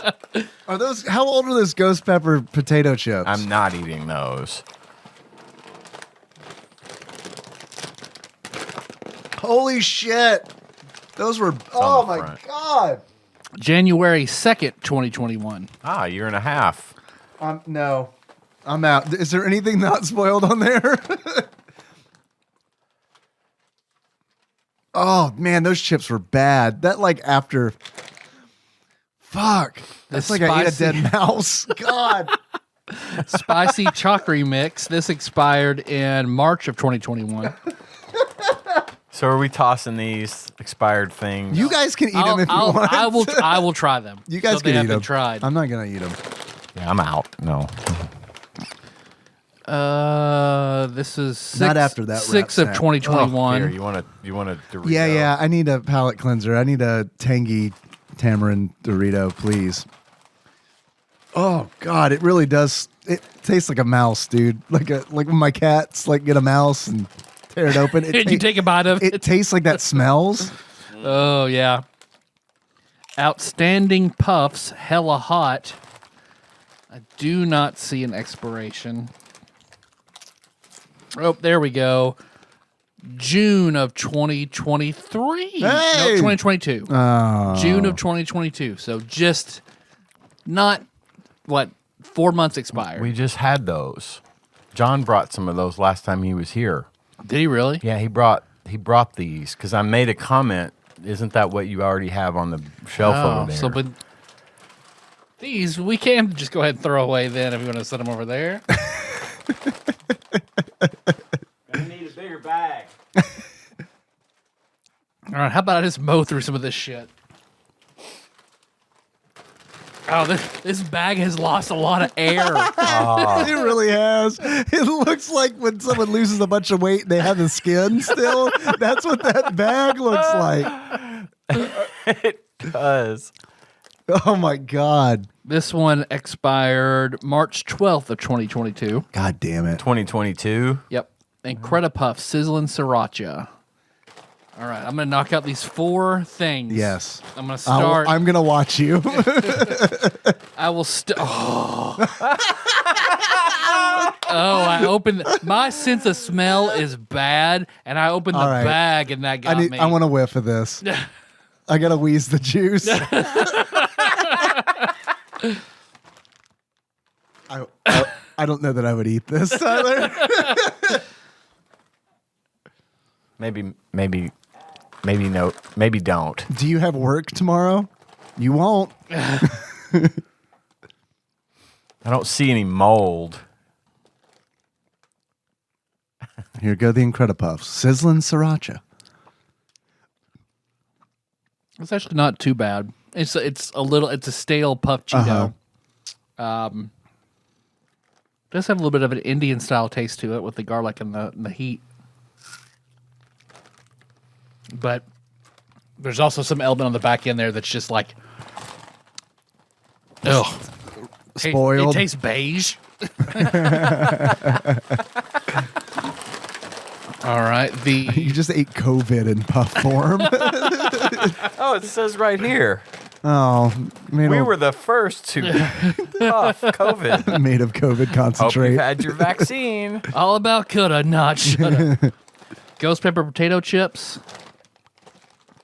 These look good. The packaging is nice. Lattice cut chips. I like that. That sounded crunchy. Oh, it's hard. Stale. Yeah, not that soft crunch, but it's like hard, like a lot of that heat is gone. It's just kind of bland. Not much there. Sorry. Trader Joe's ghost pepper potato chips. All right, the Packwe Haunted Ghost Pepper Chips I love those. from 2021. Fresh, they're really good.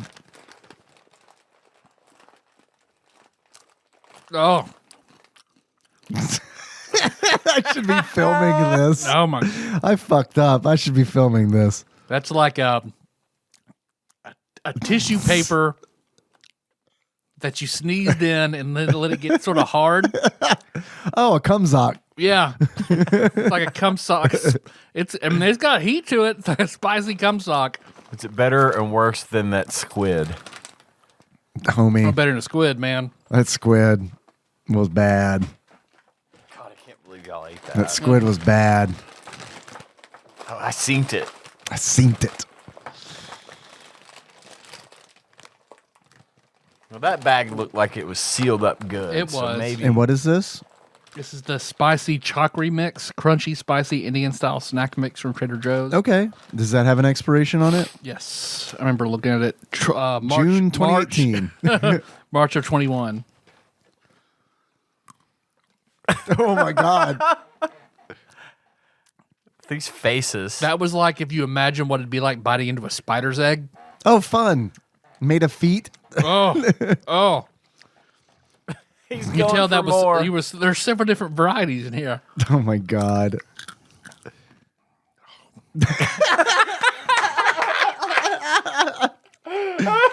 Oh, it's sort of, it's like eating, that's like cardboard.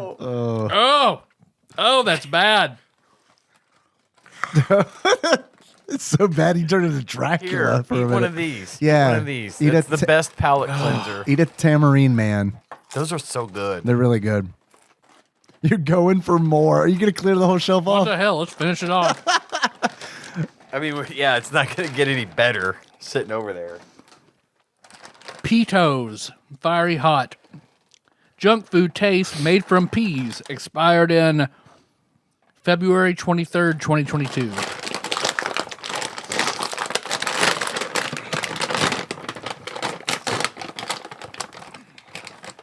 They look like Flamin' Hot Cheetos. These are okay. Those are good. Yeah. On second thought. A few minutes later. Yeah, it just has this kind of just blah aftertaste, you know? Like, there's not even any flavor to it, really. That's the peas. Yeah, it probably is the peas. Like, there's no heat to these. Because the food is unique food, it's probably tough to tell what's spoiled versus what it's supposed to just taste weird. like. Right. Yeah. My nose is definitely running. Yeah, those are... Oh, it's just... It tastes old. Tastes like burning. It tastes like what it is, There's another of the outstanding puffs we don't need. which is old. Good Lord. Outstanding made a lot of money off of some people. I know these, so... What are New those? Orleans Kettle Style Evil Eye Zapp's potato chips. Those are good. Well, actually, I don't know that I've had the Evil Eye ones. And they're so crunchy anyway, you won't know if they're stale. Your teeth are going to break. Not for sale in California. Oh. What? So must be cancer producing. I do not see... Is there a tag on it that you're not supposed to cut off? I don't see the expiration date on these. They're good forever. And that's why Forever. California won't let you have them.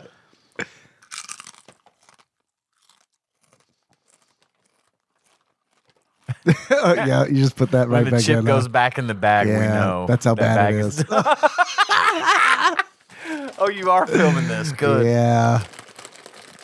Oh boy. God, Tyler, stop. It tastes like dirty yellow. It tastes like what the back rooms look like. Oh, fun.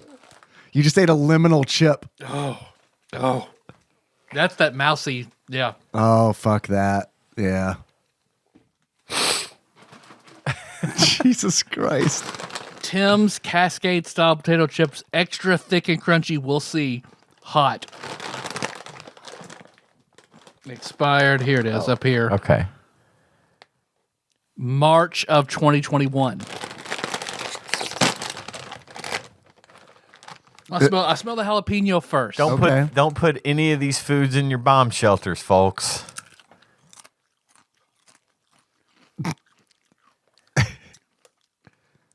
Jalapeno kind of tasty smell is prominent still, but it's like a damp Triscuit. Ugh. I dated a girl in high school. That was her nickname. Here's crispy jalapenos. Just jalapenos? Mm-hmm. Are they dehydrated or? No idea. Made from fresh jalapenos. Oh no. What's that going to smell Not like? fresh anymore. They're fermented. I do not see an expiration date on these. Oh God, this one's actually going to kill you. Well, folks, it won't open. Sorry.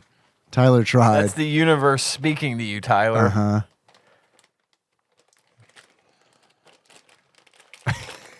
There we go. Smell it, please. Smells like nothing. Oh no. That might be worse. They look like pickle chips. I mean, they're green, so I don't know if it's Well, look at the picture, though. The picture shows they're green. That's a darker green, though. It looks like you're holding a mushroom, homie. Oh, my God. Oh, that's was it has a very, very weak, like blue cheesy sort of thing. Oh no. But I will not be eating this. That's a liquid. Chug, chug, chug, chug. Hey, butt chug it.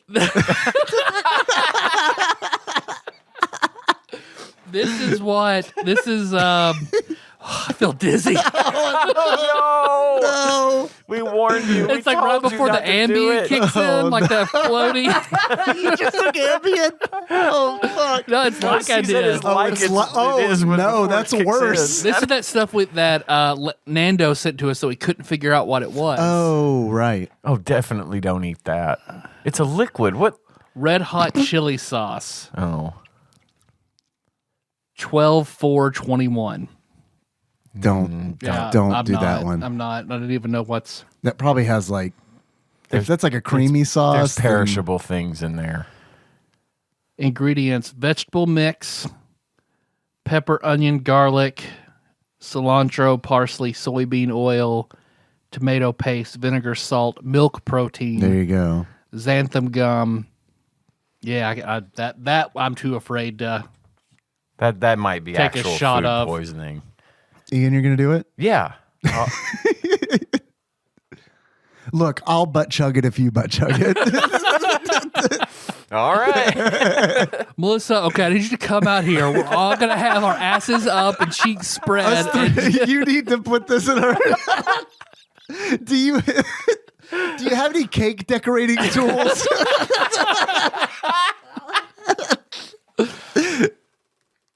I mean, this ramen might still be good. Do we have any? Oh, boiling best water? before 2020. Ooh, This kimchi ramen is the oldest one. that's pre-COVID ramen. Oh, rare. There may actually be an early strain of COVID in that container. They didn't tell us that started from ramen. I've had that before. Best by 21. That's here. good. Take my word for August 21. Yeah. it. Even though I don't typically like curry flavored ramen that much, it just makes me want curry. So left we have some Toes of Satan, the Death Nut Challenge, the Little Nitro Hottest Gummy Bear, this Tabasco chocolate, which has definitely melted and reformed in the garage. They look like It is pepperoni. great. It is great. It's like what cured meat is that in the tin, Tyler? Oh my! It does. It's it looks like pate. spam. Do you want to keep the 10? Can I get a zoom in on that? Yeah, I'll keep the 10. That'll be a good. That keepsake. cured You're right. meat. Oh, perfect. That's yellow. I feel bad because people sent this in. We have Cactus Cooler. Cactus Cooler. I've wanted to try that. Cold. Well, I could hold off on this and put this in the fridge and bring it back out. Yeah. Cactus Cooler. That's like I think it's like a pineapple soda, right? Orange pineapple. Yeah, I think Kana sent this. That does sound good. Okay, so everything else is basically. I think these curries have probably aged out a little too far. Yeah. I'm making a pile. We'll just throw it all in the trash tonight and What about the call death? it a day. What about the death nut? The nuts, Those are like vacuum sealed, aren't they? And do nuts go nuts? Oh yeah, no, these are shot. Oh, If you look at the back, these are definitely. I want a tight zoom on those. Yeah, those aren't good. Yeah, these are definitely not edible. That's a bummer. I mean, Cody sent us these years ago, and they are dusty as fuck. I think maybe Big Dick Pie Baker, Chris Fawn sent us some too. Man, You know, we did say we were definitely going to go through all this stuff and do a video of it. yeah, here it is. It's happening. We didn't say we were going to eat it. Gonna be good. We're just throwing it away. We told you. Promise is a promise. Ugh. So we do have plenty of what will be fine hot sauces. Hot sauce, yes. And then challenge items. Yeah. Are the challenge that Those are going to be expired too. Homie. one of those is like covered in dust? that one. That one. Yeah, that's one of the Toes of Satan, and they're individually, wrapped in Vacuum plastic sealed. inside. And that's like candy, right? Yeah. That's like a I think these are probably still okay. okay. We do have 3 of them. I'm not. It's too late for me to even We had 4. imagine doing that. We had 4, and one of the kids got one of them. What are they, suckers? Yep. And Let me see. Choco Chica licked the outside of one of them in the plastic wrapper and went, ha, ha. Thought you were gonna say and turned into a barrel. Pretty close. On a level of coward to this is 911, what is your emergency? It's all the way at the top. 5 minutes. What do you have to do for 5 minutes? Suck on that? Keep it in your mouth for 5 minutes. Can you survive 5 whole minutes of intense heat? There's one of Anna and her boyfriend, her friends, doing this. Oh, yeah? Yeah, because the one that Choco Chica took and licked or whatever, and then I gave it to them. You want to do it? Yeah, I can do it. All right. Sure, I'll do it. Let me stop this motherfucker. You want me to just hold the camera? Sure. Not really, but sure. You want me to not point it at you? It's fine.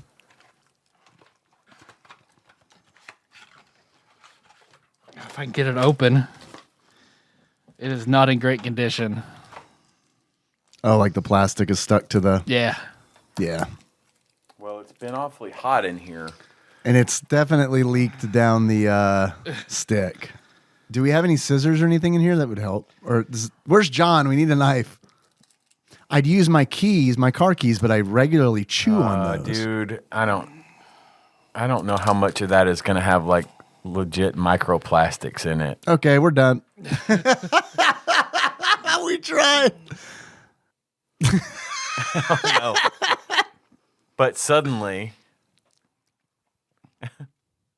because it's just like, oh, that's just like a fireball. That's cinnamony.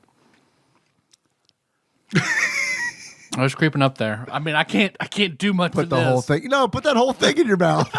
you're supposed to eat the plastic. Yeah, especially the part that looks like my retainer from middle school. Definitely put that in your mouth. Yeah, I feel on the back end. That would be difficult. But there, I tried that. Yeah, after 5 minutes of that building up, that wouldn't be great. So we're throwing those away.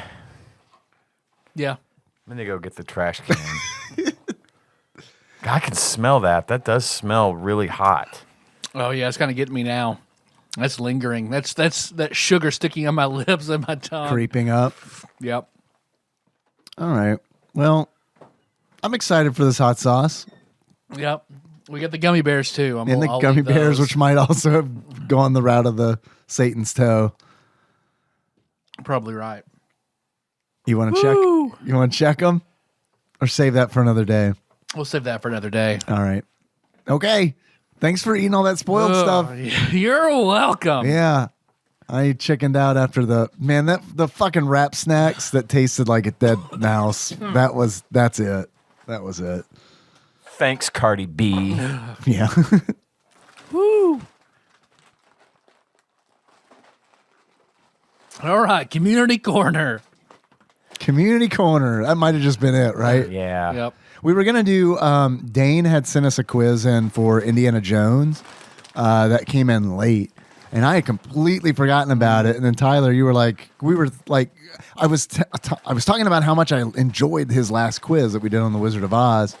And Tyler was like, why don't we do the Indiana Jones quiz? And I was like, I forgot about that. And then it's in a weird like JavaScript format. Yep. So like we can't do it. We tried. We don't. Some other time when we can open it. We don't have the capability. Although I did read some of the code and it had a lot of really weird words in it. Like, I don't know. It made me want the questions more. Really? Yeah. Like what words? I thought this was a bit. The C word was in it. Oh. Cookies? Which I don't know how that fits in with Indiana Jones. But My mouth tastes really weird, guys. Yeah, I believe it. This Man. is a new experience. Don't tell Melissa that you did this. well, I mean, he may have to answer. She may have to answer questions later. Just say that someone punched you. Oh yeah, it's like hot mold. Oh no. Ooh. You know, when you drink spicy bleach. Cure your COVID. I hope need to you're all wash right. My hands. My hands have that sticky Satan's toe all over it. Well, thanks for listening, everybody. You can find the show on iTunes, Stitcher, Not SoundCloud, Spotify, everywhere. So don't miss the next episode. We'll talk about Gun Force. Gun Force. If someone wants to mail something to us that we eventually throw away, where can they mail that to us? TADPOG Studios, care of Nicole Nance, P.O. Box 3785, Paducah, Kentucky, 42001. There was a pandemic. Yep. Come on, cut us a break. I mean, it's not like we didn't try them. I mean, you did try them. Hey, you sent them, we ate them. There's no I and we. We're all one here. Yeah, we're a unit. Part of the one. Tyler's the stomach. Or the asshole. Man, chugging that Gatorade Zero probably is not going to help. Oh, man. I would not do that. Just to get the taste out of Oh, no. Is there like gum or something you can chew on instead? Or how about the tamarind Doritos? I have some water. If you have a cup, I can pour this in the cup. I'm okay.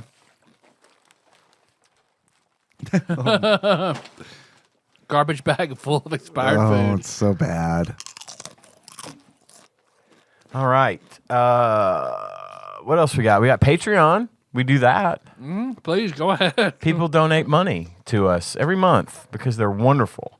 And as you know, I've been running, forgiving. and very forgiving. I want to underline that forgiving. As you know, I've been running a contest for the last couple of months. By the time this airs, the winners will have been picked, and we're going to announce those on the Discord because I think everyone that's entered right now is on Discord somewhat regularly. If not, it'll be next week. We're going to announce those winners because I won't be doing the drawing until the 1st of November. And this episode goes out on like the 6th or something. It's weird. I don't know. But Time travel. anyway, I am going to put the big toy box contest on hold for a couple months just to let everybody kind of bask in the glory that was the last 3 contests. I hope the winner has enjoyed their prize. And we've really been having a lot of fun doing that. So. Let's do a new contest where we send this bag of spoiled food to anybody who wins. This is now. We can sell at that flea market in Nashville where they sell expired food for like a nickel. Ugh, God help anyone. Oh, Dicus of Batman Robin fame exclusively grocery shopped at that flea market. Wow. That is how tight-fisted that man is. I wonder how he would have done with this bag. Oh, fine. Can Yeah. I just take this, you guys? So instead, we're not doing a contest November. Probably going to hold off. Maybe at the beginning of 2023, we'll see. We'll pick it back up. The toy box is still there. All those things are going to be perfectly safe and ready to give away later. But we do have a list of executive producers that I would like to read. These are the wonderful people that donate $20 a month, $20 or a month or more to the cause. And I'm going to start that list with Cousin David Galino, Plinko Nick Price, Cubicle Monkey, Enthusiast Jeff Miners, Master Cycle Baron Kevin Link, Joseph Phillips, Gamebug Prime Nathan Eaton, Usurper Grimm, Matt Gentile, a.k.a. Gentle G, Princess Consuela, Banana Hammock, Flavor Trick, Taryn Landon, congratulations on your marriage, Pinball Archmage, Chris Edler, we're sorry you couldn't be on this episode, Platinum member Brett Miller, Sandwich Pope Phil Hawkins, Nate from Utah, first-time caller, and Drink Smith Joey Webster. Thank you guys so much. And thanks to all of our donors. We love you all. We love all of you anyway. It really helps. It really does. And it goes a long way. So thank you. And thanks for being with us for as long as you have. Yeah, and, for sure. Yeah, you guys are awesome.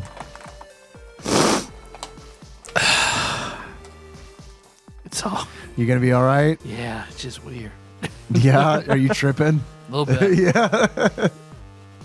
You ate a lot of spoiled food, Tyler. I did. Yeah. Thanks for listening, everybody. You can find the show on I already did that.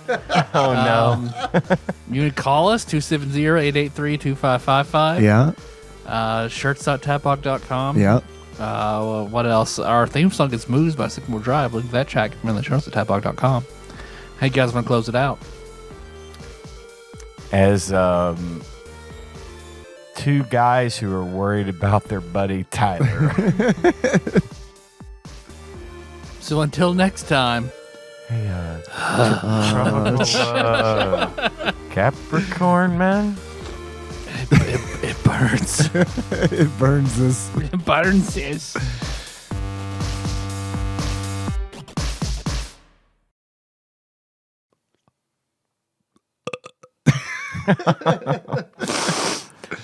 That was wet.